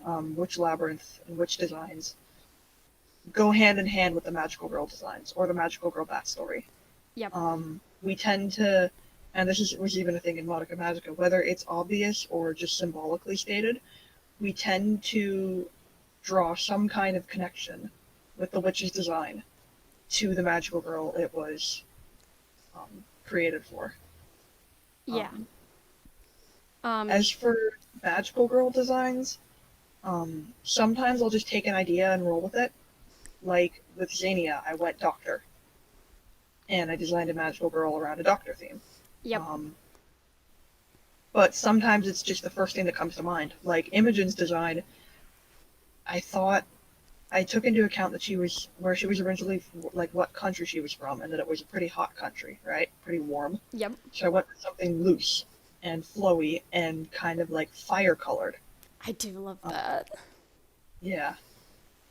Because like I took into account her personality and I took into account like her backstory, where she's from. Yep. Haruka, I know, was designed kind of off of a chef to reflect her wish Cute and bakery. like her living space. Mitch, I don't know. Mitch's design was kind of a sudden thing for me. Like it just hit me out of the blue. I knew I couldn't make it super girly, because that wouldn't fit her personality. So Yep. she is one of the few magical girls that we have in Midori Magica that does not wear a skirt. I think we literally only have two. Yeah, it's just her and Nyx. I Nyx. think Marley has a skirt, right? Marley has a skirt. A very frilly, masculine-y kind of skirt. Yeah. That was a weird sentence. Frilly and masculine, I didn't think were a thing, you know. As for my... Oh, were you done? I want to make sure. Yeah, I'm done. Okay. As for where I get design ideas, I typically think in terms of three things for magical girls. Number one, you need a color. Like there is a designated color for magical That's girls. true. Number two, don't get back on number one, don't get overwhelmed with the color. If you get too much of one color, it's just like, oh, she is that color. Don't get overwhelmed. Have some offsets, like neutrals. Take a main color or two main colors and then make some accent colors. Yeah, but make it clear what color they are. Yep. The other thing you always want to take into account is that the soul gem color is either the same color as the eyes or the hair, usually. Yeah, most of the time. Most of the time. There are a few exceptions, but generally the soul gem color matches that of the hair or the eyes. The second thing that I keep in mind when designing magical girls is like an occupation or a theme. Like you said, Xenia, doctor, Ritsu, Eskimo, Gozo, executioner, Reki, ninja, etc. Try to think of an occupation and then take the third step of mine. So we had step one, color, step two, theme, and step three, girlify it. Yep. Put bows, put frills, put buttons, put things on it that you wouldn't see a normal person walking in the street wearing. Yep. As we always say, the more inconvenient it is, the more magical girly it is. Yep. As for witches, I think Ekho covered a lot of the bases. Magical girls witches come from their past. But designing random witches that just spawned into our story and didn't have a backstory, I would say my best advice to you is take the advice that Ekho gave. So keep in mind backstory, keep in mind color palette, keep in mind all those themes from the magical girl. Take an OC of yours and make a different, so take an old OC or OC that's from a different series. I'll use Rewire as an example here in a second. And make a witch based off of them. Rewire is... Oh, sorry. Want to mention Princess Suki, what occupation is Verna based off of? It's not an occupation for her, it's the moon. Theme. Yeah, she doesn't have occupation as much as she has theme. It's either occupation or theme, usually. Yep. So, if you can't come up with an occupation, theme. She's moon themed. Yep. Okay, sorry, continue with witches. Yeah. I'll finish up. So, Rewire is I know a lot of people are familiar with Rewire, but for those of you who aren't, I made a fursona a while back, which was an electric kind of looking mouse. So for the very first witch, I had to write it, and I didn't know what I was going to do, so I made a witch that I think would suit Rewire. So we've got electrical cables, we've got wires, we've got rust, and I kind of threw in some other screens and elements that I think would suit Rewire, even though Rewire is not in the story whatsoever. The name of the witch is also Rewire in German. It's new like Volkabeln or something. Something like that. Yeah. Someone in chat also on Ekho's Toy House is a character called Kiwi Parker, who's also a pumpkin. Yes, that character was designed by my younger sister Kara-chan on Scratch and Toy House. Please go check her out. She is amazing. You may have seen one of her art pieces in the featured fan art thing that's scrolling past. Yep. But yeah, again, pick like a theme or like an occupation or like an element, something that you can base your magical girl off of. Yeah. And I think that's all the general advice I can give about designing magical girls and witches. Mm-hmm. Yeah, cool. Okay, next question by Spooky Miros. I'm sorry if I butchered your name. What sort of process did you use to create characters, design witch personality, etc.? Or design witch personality, etc.? So, we kind of already went through this, right? We went through the design aspect. Yes, but as for, like, the wish, Madoka Magica, it's such an easy series to create fantasies for because they literally give you a template. Yep. They say, okay, the wish is the core of the magical girl, right? Yep. The wish decides the ability, decides the outfit, and most of the time decides the witch. Yep. The wish is the core of your magical girl. So if I were to give like one piece of advice to anyone who is trying to create their first magical girl OC, make the wish first. Think of a wish and create a character around that. I love that advice. That's really good advice. Because the wish will also decide the character's backstory, and sometimes will even decide the personality. Like, Yep. The wish is the core. You can't have a magical girl without a wish. So Yeah. if you're struggling to create your first magical girl, or struggling to create a magical girl in general, make the wish first. Yeah. Examples are Reki wished to escape the fire. Escaping and sneaking around is like ninja-y, so she was ninja themed. I can't say Nyx's. I will say Kate. Kate wished for a picture to go away. She's very picture themed. If you want to give an example, you can too. If you have one. Can I give an example of one of my own characters? Oh, I don't know if Haruka. I can. Oh yeah, Haruka. Haruka's wish was to save her family's bakery / restaurant. She can generate globs of baking dough.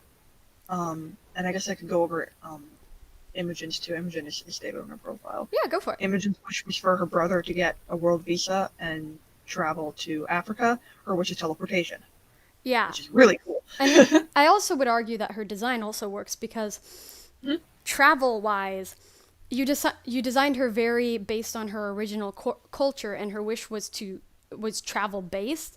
So it was cool that you based it off of a location. Yep. So as Ekho said, start with the wish, and other things, designs and things will come in. Yep. Yeah, that's really good advice. Nice going, Ekho. No problem. The Oreo Firefly, or as you can see on the screen with their Discord nickname, it's a simp. I love that. I love that. If the Midori Magica girls had doppel forms, which character would have your favorite? Petals and I... Wait, hang on. Before you answer, for those of you who haven't seen Magia Record, a doppel is a magical girl kind of combined with their witch. So they have their human body, kind of, sort of, at least somewhere, and the witch, and they're connected in some sort of way. Okay, now you can answer the question. Which I honestly don't understand. I haven't played any of the games, so I've only seen the first season of the anime that's come out, so I don't think I can answer this question. Okay. I don't know enough about doppels to answer it. Yeah. I can't... I have one. I have an answer. I'm not allowed to answer. I'm legally not allowed to answer. But I will say that is a cool concept. If I had to pick the ones of the girls who have had witches, it'd be really cool to see Mally with a doppel connected with her queen. Silver Orchid, or the Goddess Sylve, has 3 questions, so I'll go One through at a them time. one at a time. Yep. First one is, what were some huge changes that were made while the story was still in development? I know deep down you have a bunch that you're like, oh, the plot twists you guys are in for. But you can't talk about it, but I can. Yep. There are 2 that specifically come to mind to me that I am not allowed to say yet because they are yet to happen in Revival.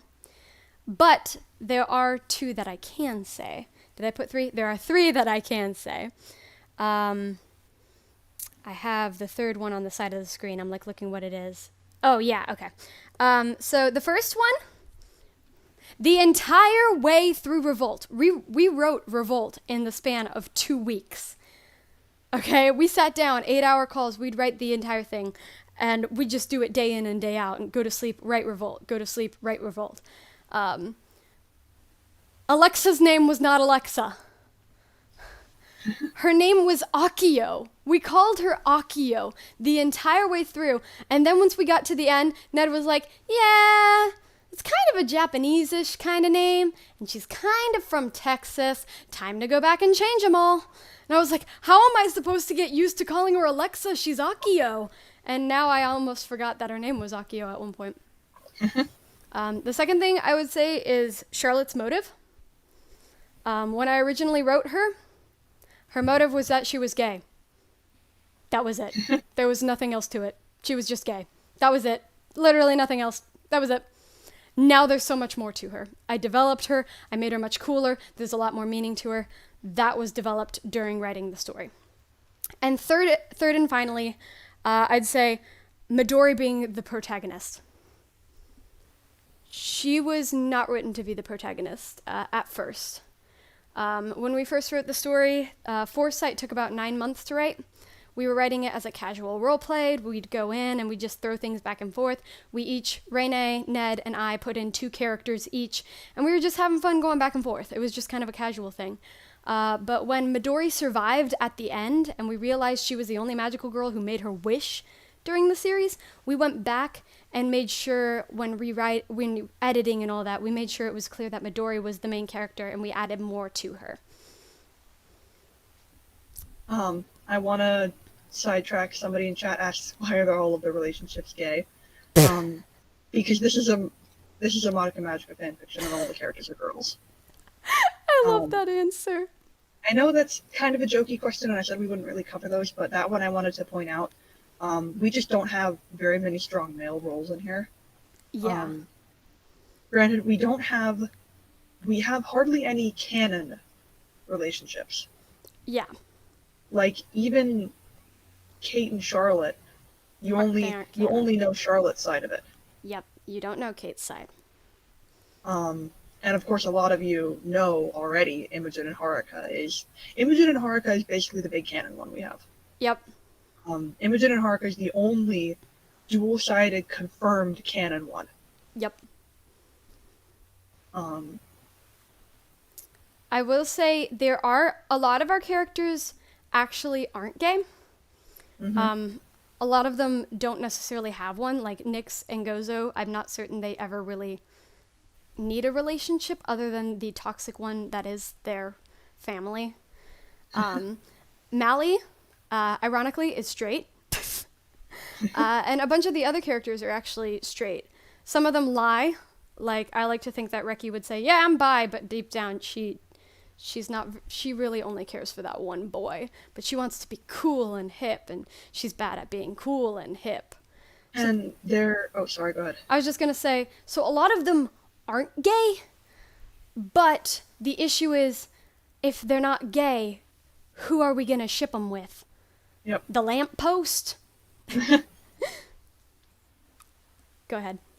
I was also going to say we even have some ace characters. Yes, we do. Do you want me to... Can I say who those are? Yeah, go for it. Runa Yep. and Xenia are Yep. ace. And Yep. if you don't know what asexual means, it basically means you are not interested in that sort of thing. You can be ace and still like romantically feel attracted to someone. RaeNae is arrow ace. Yep. She just doesn't. She doesn't want that at all, right? Yep. Xenia, I haven't decided if she might still be like hetero-romantic, but I know that Xenia is ace as well. Yes. And there's reasoning for that I cannot get into right now. Yep. That's very good. So a lot of our characters, we have a variety of what they all are. We have a huge variety, and they're all very specific. But of course, the only ones you're ever going to see are the gay ones. The lesbian, the bi, and the gay. Because welcome to Madoka Magica's universe where there's only girls. I think we answered that. Or did you want to add? Huh? Sorry, did I interrupt you? Did you want to add? I'm sorry. No. I think we got that. Okie dokie. Question 2 from Silver is, did you and any of the authors have personal headcanons for the characters? I don't think so. A lot of the stuff that we came up with for them is written into the story. Our headcanons, please recap me. Are they the voices, like main voices? No, they're like things that you think a character would have in their personality or whatever, but isn't confirmed canon that they do. Okay. I do have something about Mally that's kind of like that. Okay, once you answer this question, I see someone else in the chat asking something that I want to go over as well. Sure. So, I think that, point of note, this stream is probably going to go a little bit past 3. So, looking at the time right now, no way we're going to finish this in 15 minutes. So, just more time to hang out with us. Cool. And you don't have to stick around. We're hopefully going to keep the stream up for other people to come by, and you'll see where we can answer questions and stuff. Yeah. I'm having a lot of fun. I hope you guys Me are having too. fun too. I hope that everyone's enjoying. I'm having a good time. I will say, so if headcanon is something that's never confirmed or just kind of like I always like to think. Yeah, that's what it is. Yeah. Okay. Mally's cards on her hat. 2 things about them. Number 1, you'll notice they're both the number 7 of clubs, which adds up to 14, which is the age she was when she died. Ha ha ha ha ha ha ha ha ha ha ha ha ha. And number 2, I like to think that wasn't canon on her outfit, but she looked at her hat and went, "Oh my goodness, my hat is so plain. Here, let me fix it." And then she like spawned 2 cards, put them on her hat, and she's like, "Now it's perfect." So I like to think that she literally goes out of her way to spawn those on her hat. All right. Did you say there was another question in chat? Yes. All right. So someone in chat asked, it's Princess Suki. They said, are there any characters who canonically have a mental difference or mental disorder? Autism, ADHD, etc. Alexa has ADHD. Yes. And there's one other. We can't say who it is. We can't say, but I will say it was an accident. They were written, and then looking back on them, they meet every single criteria, every single box from the official, it's blanking, the official diagnosis box. I like researching disorders, I'm sorry. The official book, I can't think of what it's called, the DM something X, or 6, blah. DMS. Thank you. Something like that. It's a book full of disorders and criteria and helping you diagnose people. A lot of therapists canonically use it to help them diagnose people. So I go and I check those things online and access them, and I find them and I look at them and I learn a lot. I love learning about disorders, disabilities, so I can help people in the future. And if I ever want to write one, I want to write them right. We will say the character that we wrote this, it was an accident. But they just check every box. And once that character, gets their arc and everything, then maybe we can go over that. Yeah. We'll talk more on it later if we ever bring it up again. But yes, it was an accident. I just want to keep repeating that. Someone in chat is saying Petals is a perfect voice. Petals has perfect voice acting, bro. Yes, she does. I've told her this a lot. Oh, thank you. I love doing the different characters. Charlotte's probably one of my favorites to do.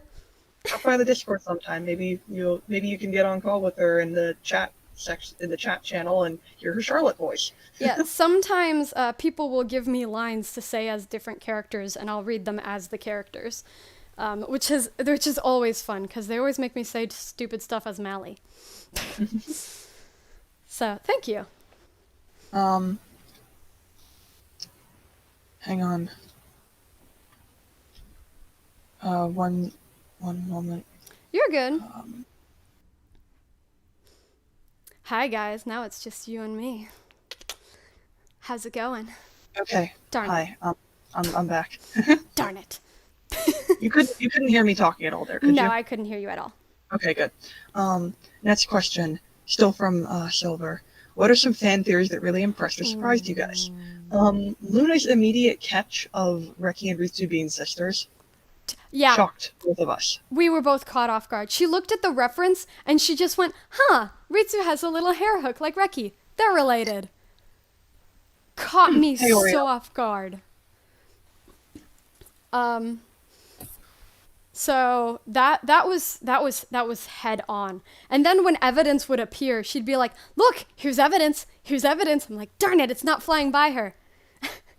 Dang it. Ned, everything flew by. Everything flew by. There are bunches of references to them being related all over the place. Can I really quickly? Yeah, go right ahead. Okay. The first one is Reki can't remember her in Foresight. In Foresight, again, the reference to two pigtail blue girl who represents her sister, and Ritsu's the right age. Ritsu, if you watch any of my map parts, Ritsu was in a fire in the beginning of the Circles map part that I did for Ned on Ned's channel. Then I would say the next sign is when the familiar first met Midori, she put her hands together and shook them at Midori and then pointed at her hair like, "Oh my goodness, I love your hair." Ritsu does that exact motion. And it's funny because when we wrote that, Ned was like, "Oh my goodness, it's totally like the familiar. I'm going to write that." Midori's like, "Oh, that's so sweet." I'm like, "She didn't catch it." "Oh, sweet. She caught it, but she didn't catch it." And then, of course, the blue hair. And there's other subtle drops here and there. But those are the big ones that really, here it is. Yeah. I think the biggest fan theory that I thought was probably the coolest, although it's not canonical, somebody had come up with this really cool theory of switching bodies. I can't remember how it worked, but it was this really cool idea where, like, the one girl had the ability to switch bodies. I thought it was this. I think it was they thought that Charlotte had the ability to switch magical girls' bodies. No, it was something different. It was a really cool concept. I wish I could remember what it was. But it was specifically about Kate and her ability. And I was like, man, I wish I had used that. That was really good. It was very unique, and I can't remember what it was. But there were a lot of theories, and a lot of them were head on. Yeah. Very proud of you guys. Nothing gets past you guys.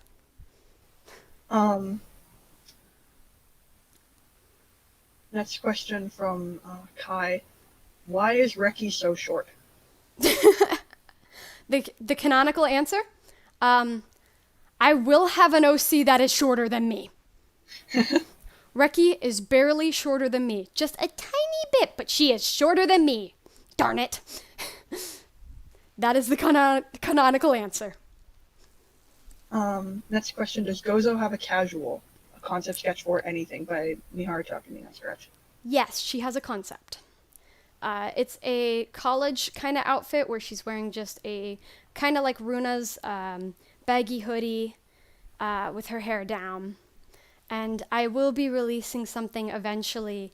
I have an animatic that I've been working on. I just haven't had time to work on it since I've been working on streams and references and all that. So once I get all that out of the way, I will finish it. I will post it, and you will get to see it. And it'll also help you understand Nyx and Gozo's backstory. Next question from Bubble.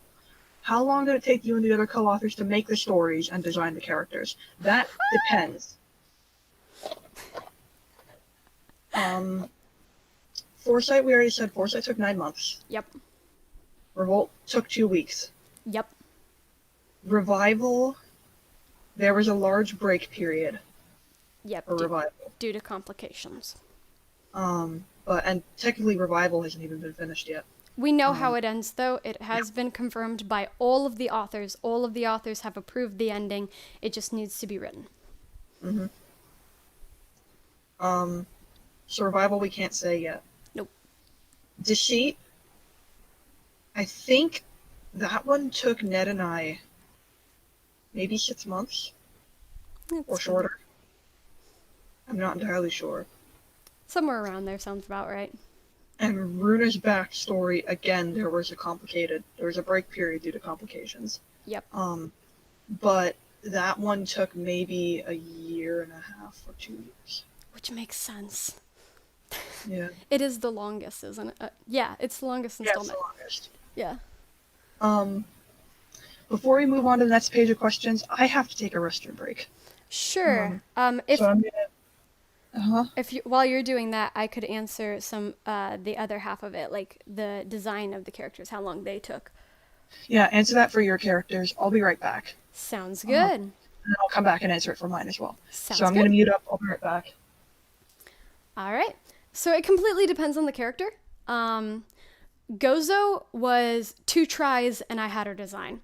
She was originally going to be like a witchy themed, but I loved the design so much I kept it to myself, and I ended up never using it, so now I'm mad at myself. But then second try, I had her. Nyx took a lot of tries. There are so many tries I had to personally go through and try to give her pants, try to give her long pants, try to give her genie toes, try to give her all these different styles of hair, all these different color ideas to make her less whitey white like underwear. And I had to do my best to make her not be a tidy whitey. Mally was probably one of the ones who took the longest, which makes me sad because one of my biggest regrets with Mally's design is she has stripes on the top and not on the skirt. Huge regret. Very mad. But Mally, I made Mally and Reki in 2014 when I first got into the series, but Ned didn't watch the series till years later in 2016/17 when we started writing it.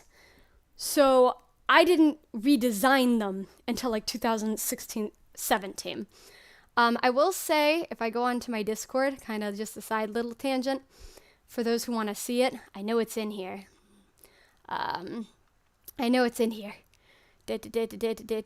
Here, I think it's in cool stuff. For those who wanted to see it, Mally went through a lot of designs. These aren't even all of them, and I'm not even certain if you can see them very well. But Mally went through a lot of different designs in order to get her where she was. But this was the first concept. I love those shoes. Reki went through a lot as well. I think the one that took the longest was probably Charlotte. Charlotte took me probably a year and a half to design her with constant sketches every few days.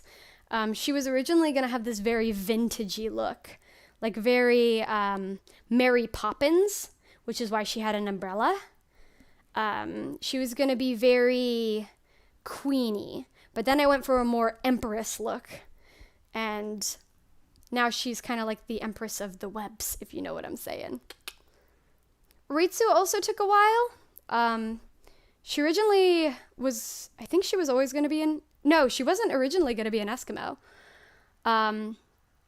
If you go to my toy house, I have her original design up.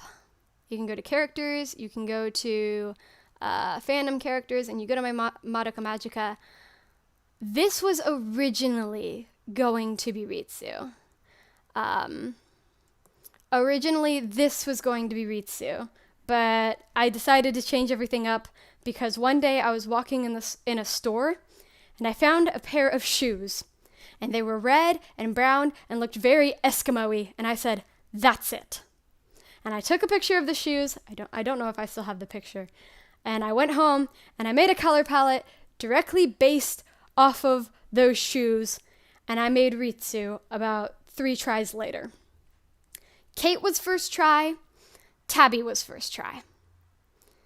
So I can go back up to them as well. Tabby was a first try outfit. I was very happy. She just kind of came to me. Very hard to draw. Lots of checkered and wheat kind of checks. Welcome back. Thank you. Kate was first try too.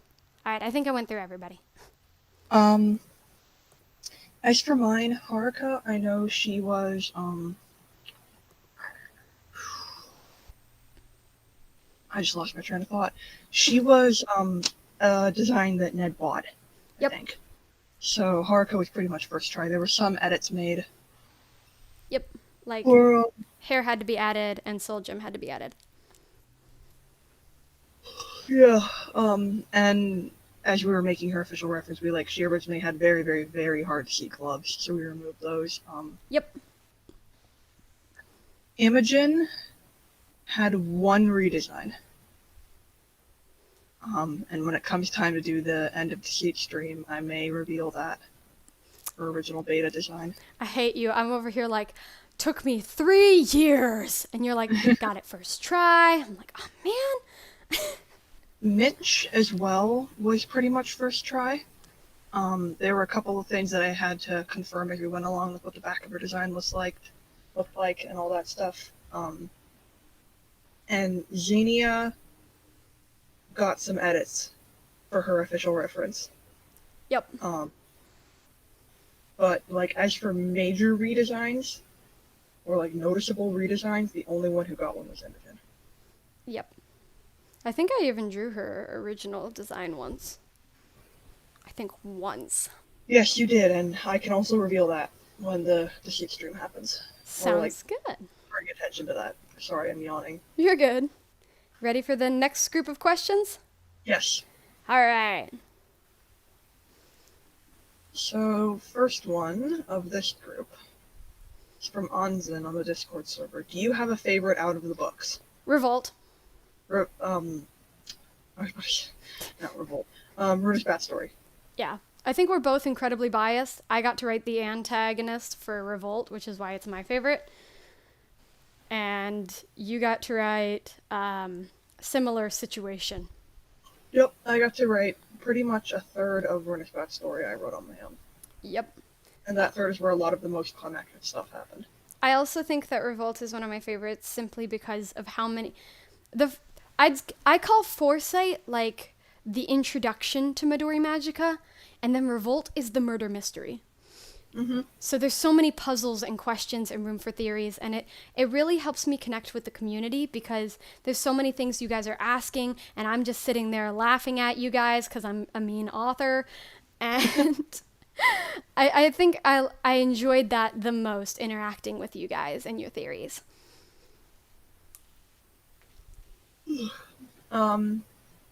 Next one from Doggy Scratcher says, what are your favorite moments out of the first 2 books? I have a favorite chapter. I bet I can guess which one that is, but go ahead and say it. Guess first. I want to know. Is it the Ritsu Backflash? Like the full Ritsu Backflash chapter? No. No. It's not. My favorite scene in all of Revolt, despite all the plot twists and everything that goes on, my favorite scene was Alexa's introduction. Get off my truck! Ned plopped that on me and was just like, okay, I've introduced a new character, and I wouldn't stop laughing. She instantly became my favorite in that moment. How about you?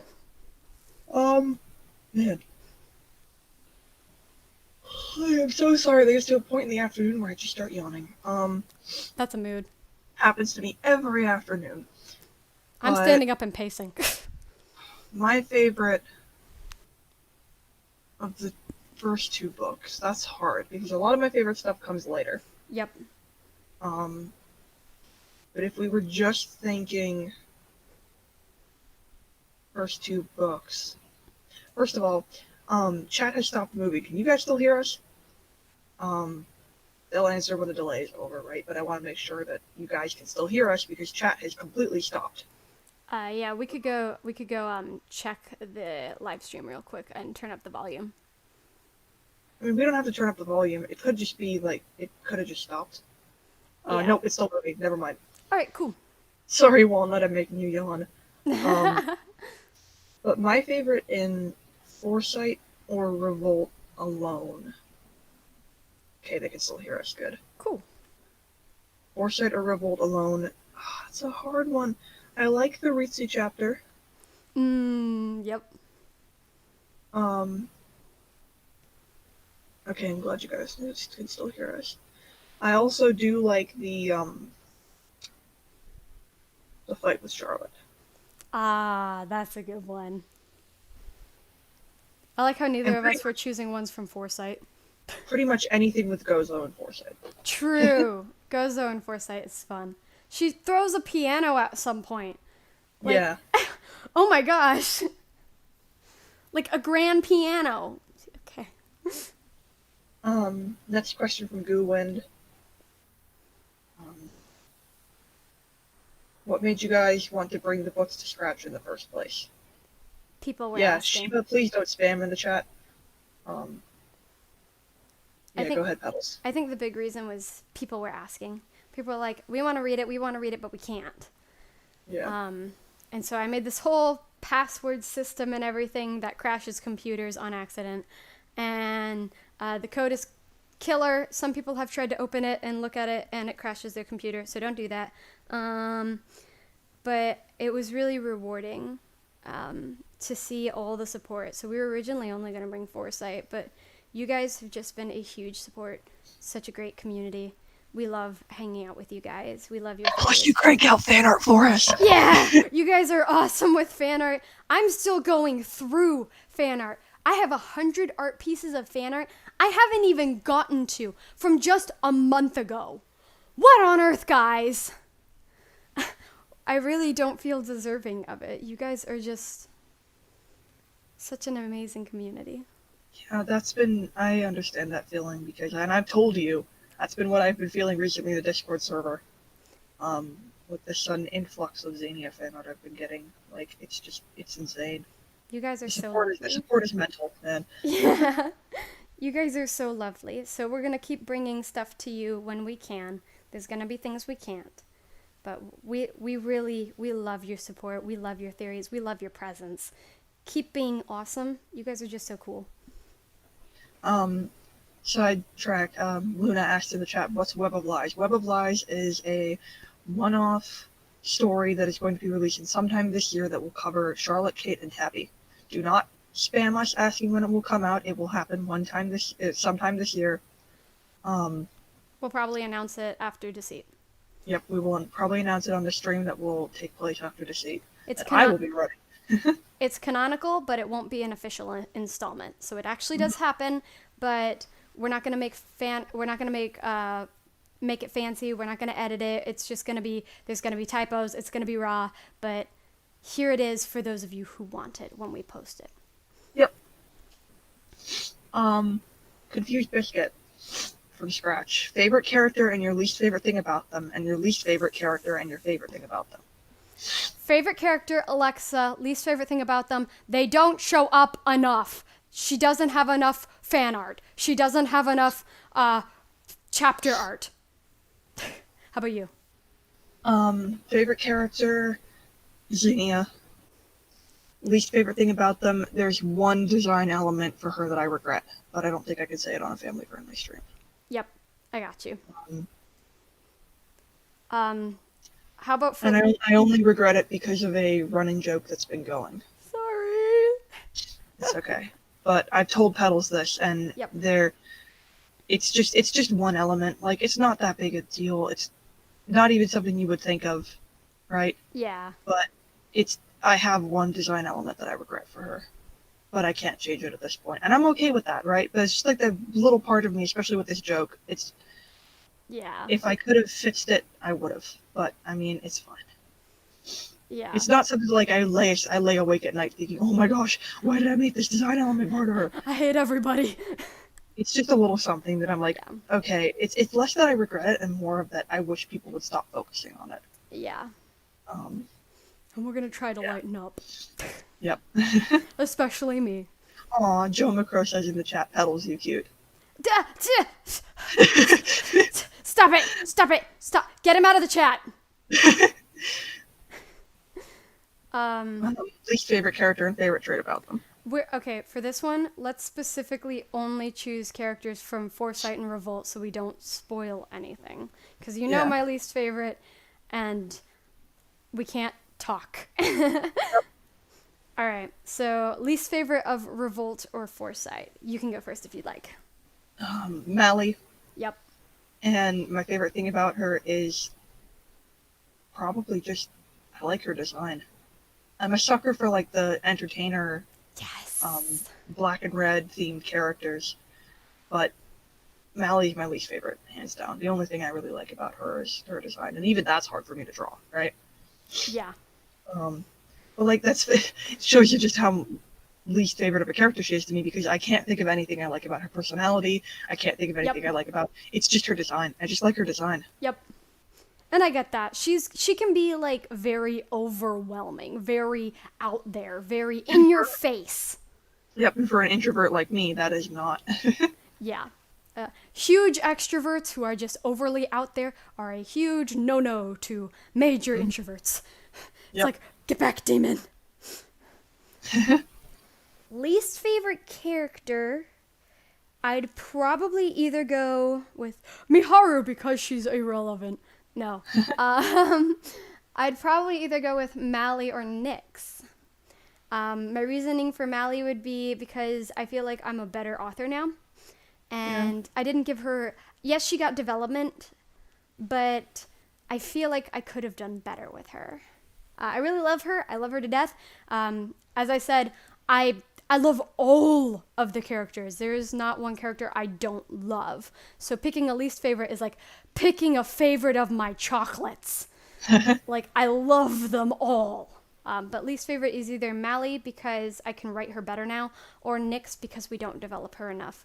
Mally, my favorite thing about her is that she is just a really kind person, and she really helps Midori around. She's kind of like the mentor of Midori. I like that she does that.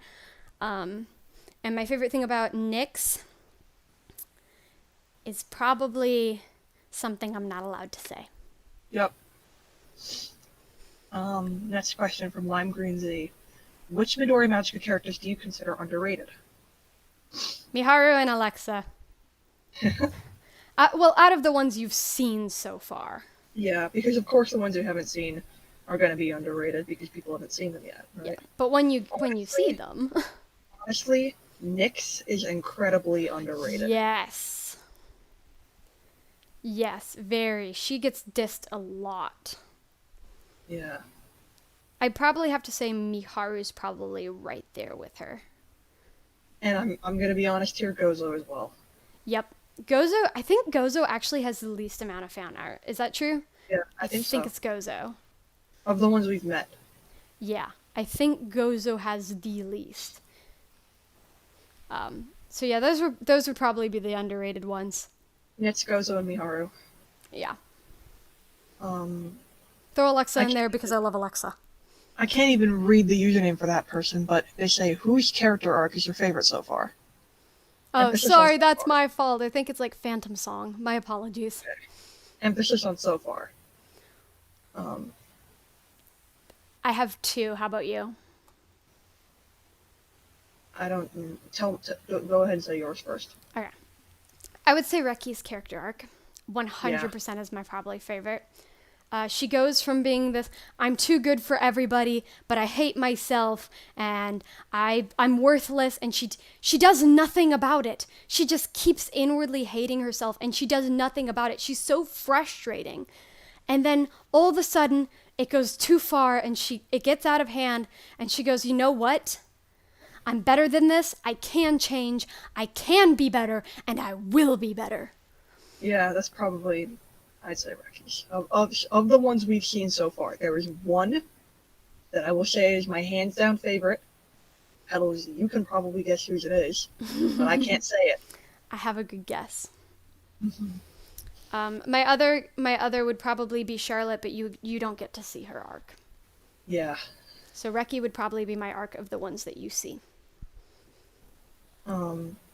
Somber the Hacker says, when did this turn from a roleplay to a book? What changed from the roleplay and what was added to the book and stuff? A lot of it was actually already written, like, in book form. We didn't do the Petals said blah, blah, blah, blah, blah. Like, Petals, dash, and then what she said. We actually wrote it like a book as we were just going back and forth. And we actually color-coded who wrote what. So if you went into the Google Docs, you'd see I was in orange. I believe Ned was purple? And you were green, right? No, actually, you were orange in the original ones. Yeah, right, because I came here, I had to change. Yeah, when you did some editing on the ones that I was in, I was like a less bright color of orange than you. Yeah. I went Imogen is orange, so I'll take orange. And then you became green later, and then I think I became pink. Got you. As well, some of them. So we had color coding of who did what, so we could keep track of whose turn it was to roleplay. But when we changed it from roleplay to book, all the editing we did was going back in with other people, fixing commas, typos, other things like that. And then a few things here and there, like when we originally were just role-playing, we added some explanations. So like, for those of you who haven't seen Madoka Magica, like we added in some explanations that are explained in the universe that we didn't originally explain. Other than that, I think it stayed pretty much the same. Another person asked, when is Revival? We can't go over that yet. Yeah. I wanted this to be in here because I wanted to say Revival will start this year. We have a date, but we'll be announcing it when we get closer. Hang tight. It will be on Scratch, so. We have a general date. Yes. It may shift, which is why we're not announcing it. Mm-hmm. But we do have, it will be this year. You can look forward to it. It will be coming. Someone else asked, how long does a book take to make? We already went over this, I believe. Yep. It depends. Completely depends. Alright, if you guys have any other final questions, drop them in the chat. I know there's going to be a delay from when I said this, so maybe Petals, you and I could just do some filler stuff here while we wait, but I want to make sure we cover all our bases. I want to make sure that any questions people have been answered, because after this Q&A segment, we will not be doing another big Q&A like this until after Deceit. Yeah, I think we got, like, the big ones out of the way. Yeah, but the other thing I want to mention, too, is that the Deceit stream, once Deceit is over, we will only be answering, like, Deceit questions or character-related questions. Yes. Plot-related questions to M2 or M1 will not be answered. Yeah, so if you want closure, get it now. Somebody asked if you could redesign a character, who would it be? Mally! I'd add stripes to the bottom of her skirt. Goodness, I'm so mad that her top has stripes and the bottom of her skirt doesn't. Big regret. Why did Foresight take the longest? Probably because it was just the beginning, right? It was a casual roleplay. Yeah. We didn't really think we were going to write anything big. RaeNae had college, I had college, Ned was dealing with some medical things. I mean, it wasn't as big at the time, but we all had lives we were living. So it was just kind of like, hey, whenever you get the time, come reply. Hey, it's your turn. If you get a time this week, maybe next week. So we weren't as determined. But when we wrote, like, Revolt, we had the whole story ready, and it was summer, and it was time to sit down and just do it. So that would be why Foresight took the longest. Somebody else asked, will you make Midori Magica merch? Probably not. No, we cannot legally. We are not legally allowed to. We don't own the universe. We don't own soul gems. We don't own magical goodness. We don't own Cube. We cannot make merch. So everything we make is completely free to the public, as we're literally just a walking advertisement for Madoka Magica. I think the rule is you can make merchandise, but you can't mass produce it, I think is the rule. Gotcha. But I'm not sure. Regardless, we will not be making Midori Magica merchandise. Yeah, it's everything we make is completely free to you guys. Just don't go recoloring our stuff. Like, if you could cosplay as any character in any book, which would you want to be? Reki. Probably Imogen for me. I'm already like putting things together to make one someday.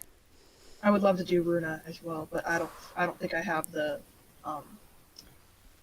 I don't think it wouldn't, like, before things happened, I would have loved to cosplay Runa, but I don't think I can now.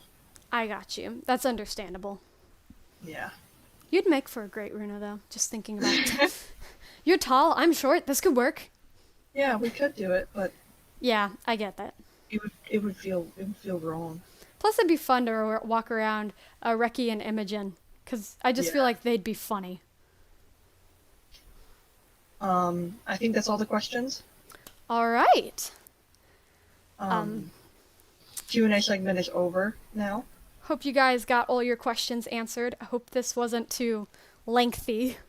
I know we both can talk, especially me. So, hope you guys enjoyed. All right.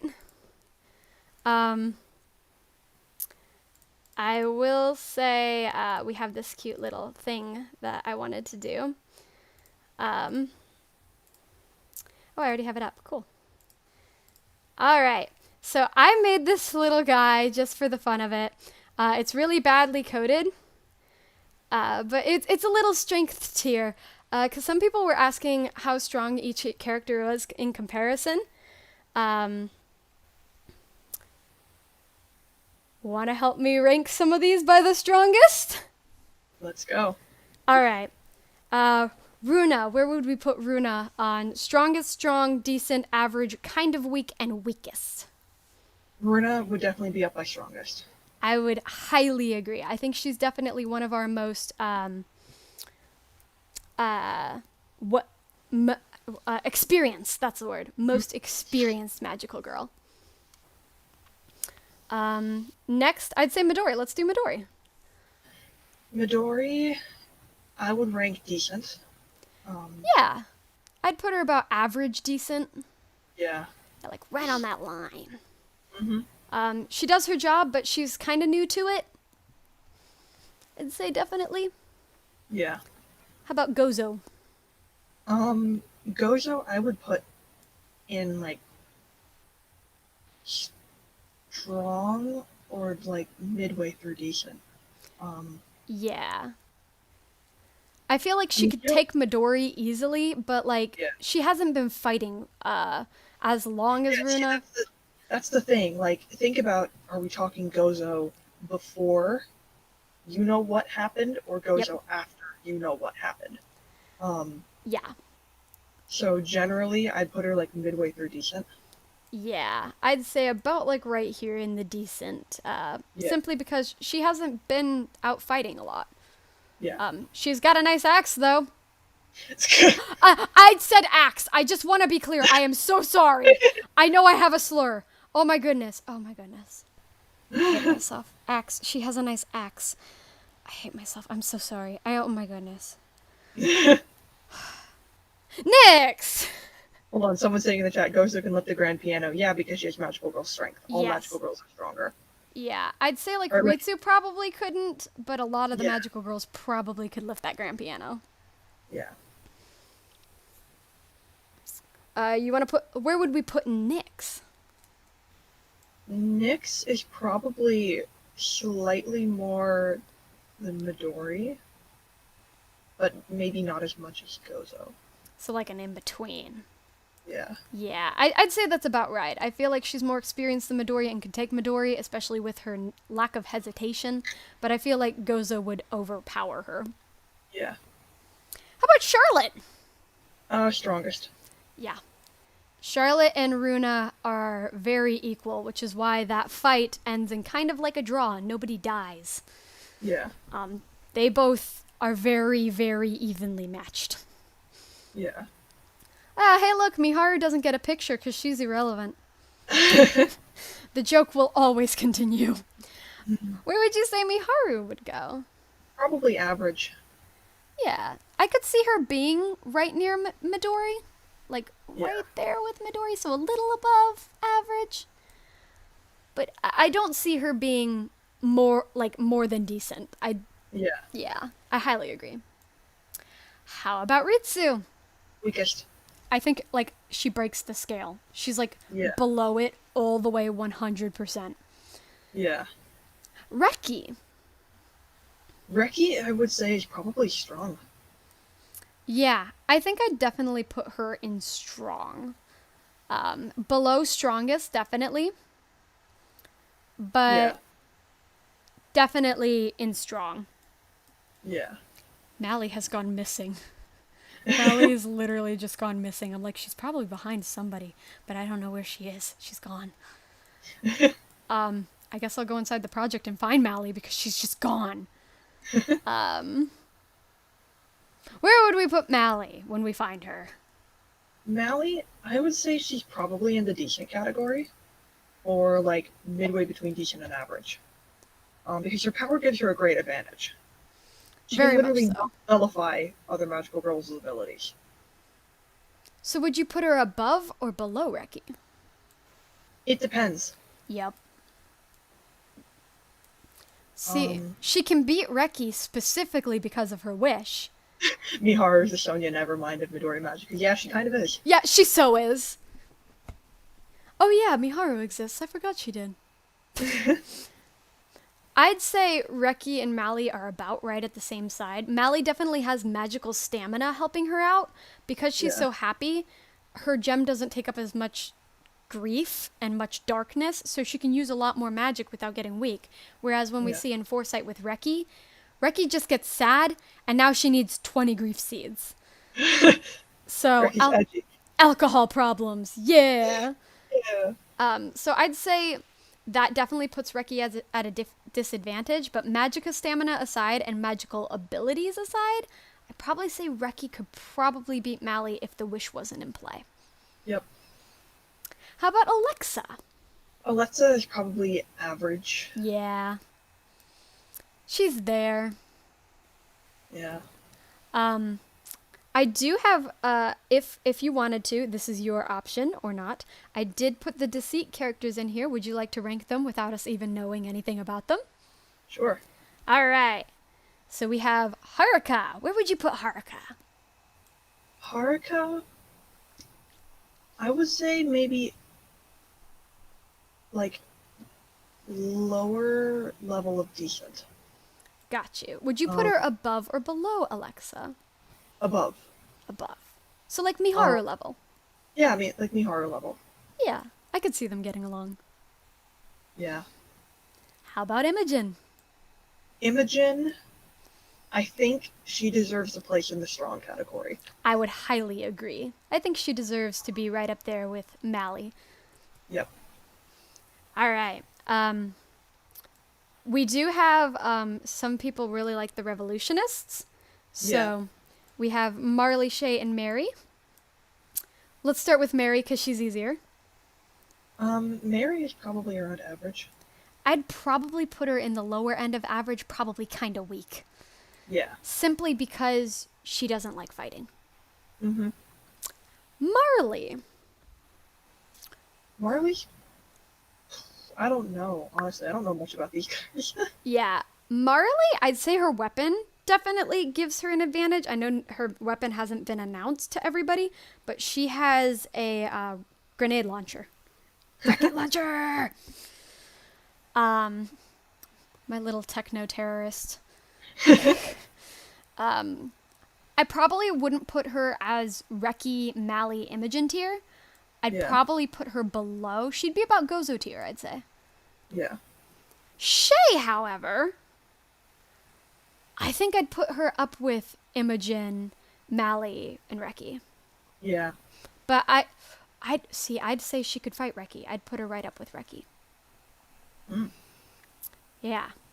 Reki has hesitation, and I think that's what would give Shay an upper hand. And then I do have Tabby and Kate, Yeah. and they would be the last ones. Everybody's going crazy over the grenade launcher. Yes, Marley's weapon is a grenade launcher. It has not been designed yet, but it will be eventually. Yep, she does. She has a grenade launcher. She's incredibly chaotic. I love Marley. She's very loud and out there. Our blue magical girls who are short and feisty. We have a type. I'd say Kate is slightly above Mary. Like very low average. Yeah. possibly Mary level. She's very lazy. Mm-hmm. Tabby, however, would you agree that she'd be up in the strong? Probably.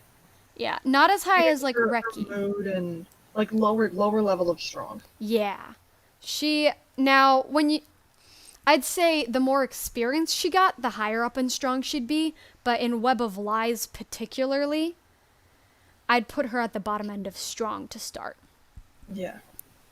Yeah, and that's everybody. So, in case you were wondering where the girls lay strength-wise, here you go. You wonder who Someone's would... asking. Someone's asking Mitch and Xenia. Can I answer Mitch and Xenia?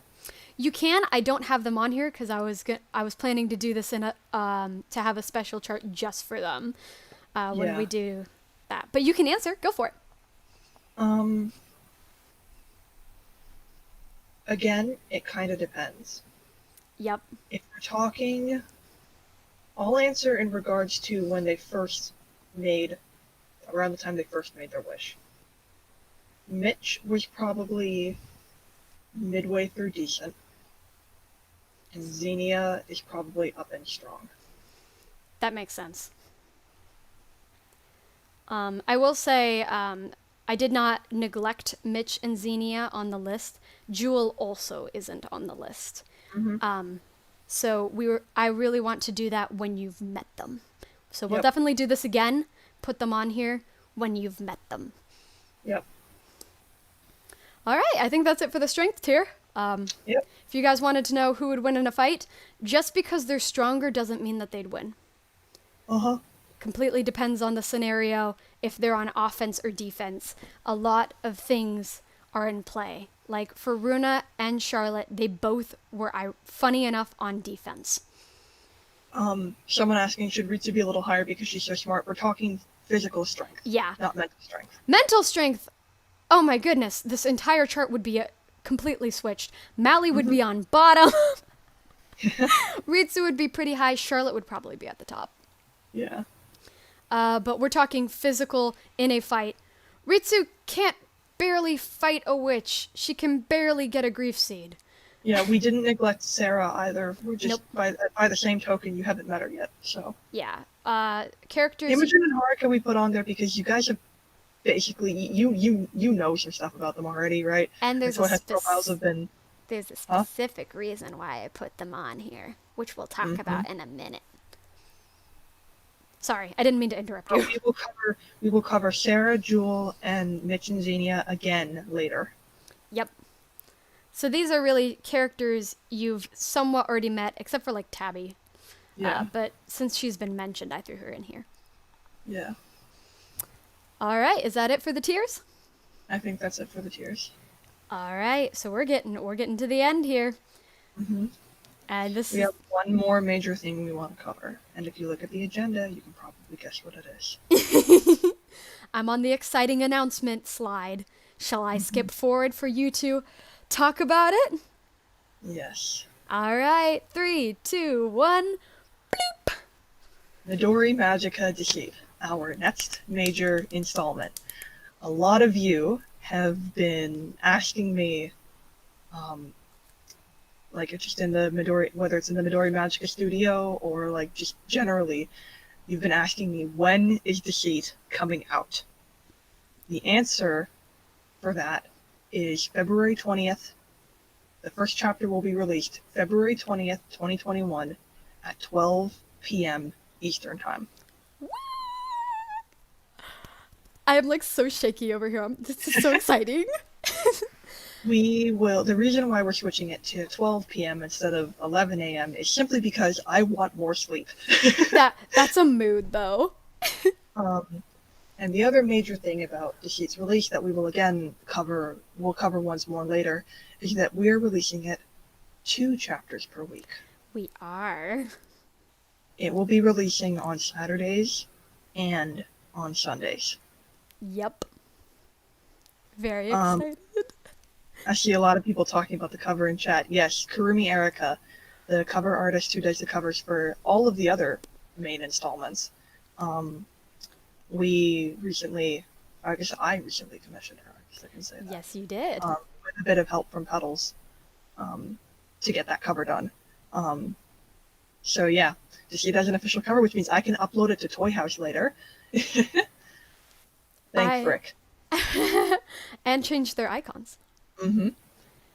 Huge shout out to Kurumi Erica. If you ever want commissions that are professionally done in a very nice time frame, and she did give us work in progresses, she's wonderful to work with, incredibly kind. Highly recommend her. Yes. If you can afford her, do it. She is just so delightful to work with. Yeah. Is there anything else major that I need to cover on just releasing? It is the next official installment. It is official. Yep. Unlike, the side story collection and Web of Lies will be like kind of on the side. They're not like main installments. Deceit is a main installment. Yep. The scratch should I- version will be on GLaDOS 10, Ekho's account. Mm-hmm.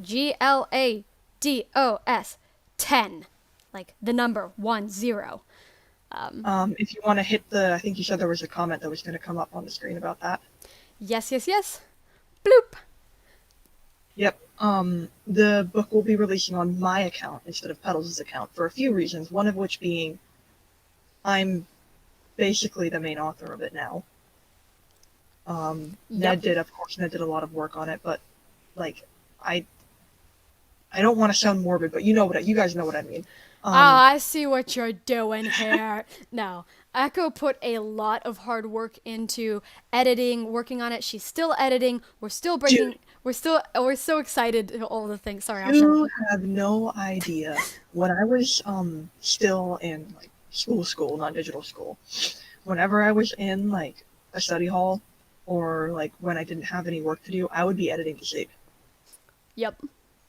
Or when it got to the point, Rittu's backstory, when are Hiha and Web of Lies getting released? We can't talk about that right now. Yep. But yeah, it will be released on my account. Yep. For Scratch. It will be censored similarly to Revolt. We will not be summarizing the chapters like we did with Foresight. We'll just be cutting out the bad stuff. Yeah. So like how in Revolt we chopped out a lot of the Charlotte scenes.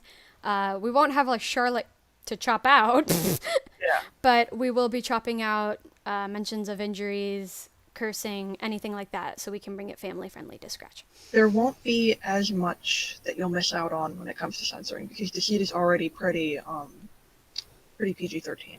Yeah. So that's really nice. Yeah. Again, just repeating, it will be on Wattpad, the Midori Magica account like usual, but on Scratch, it will be on GLaDOS 10, Ekho's account. When it does start to release, please bring any Deceit-related questions to me. Yep. And Pebbles, you can help direct people. Yep. But Deceit-related questions, I want to take care of. Yep. Because this is your baby. My main hope for this is that this story being released on my account and me being the main, the main author of it now, I want this to make people realize that Petals is not the only author. Yeah, I really hope this will be like a big, oh my goodness, there's other authors? Yeah. It'll be really exciting. You can of course always post questions in the studio and stuff, but make sure if you address them to anyone specifically, it'd be her, because this is her baby. One of my babies. Yes. I have 2 Midori Magica babies. This is the first one. Yep. Was this your first major roleplay, or have you done major roleplays before?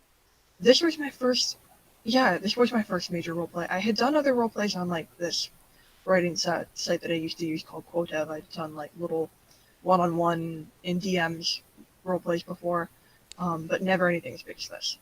Got you. This felt less like a roleplay and more writing a book. It does, doesn't it? Yeah. I would like to answer a question for Petals. Are you just gonna let GLaDOS 10 do see it on her own and enjoy Sun with Alexa? Heck yeah! I'm kicking up my feet and I'm gonna enjoy everything. The other thing I want to mention, regarding Deceit is I will be doing the chapter art. Yes, she will. And I will say again that it is releasing 2 chapters per week. Yep. So I'm going to be really on it with the chapter art. I'm going to be starting some of them in February. Yep. As February hits, I'm going to get a jump on some chapter art. Probably won't be showing any previews. No sneak peeks for y'all. Yeah, no sneak peeks. If I do post sneak peeks, they will be like for a split second in the Discord. Yeah, probably not to scratch at all. Yeah, not to scratch at all. But if I do post sneak peeks, it will be for a split second. Like it'll be posted then deleted. Yep. So you better be Into paying this. attention. But yeah, people are saying Ekho chapter. Yes. For Deceit, and I will say this, I guess a little prematurely, for Deceit and for Runa's backstory, I will be doing chapter art. Yep. I will be taking Revival just like I did Revolt. Yeah. All right. Do we have anything else? I don't think so. All right. Does anybody else in the comments have any final thoughts or questions they want to share with us before we wrap this stream up? Because we went a little bit over. Well, I mean, we had fun. I had a lot of fun. I hope you did. For all of my Toy House followers and subscribers, I will be uploading the book cover to Toy House later today.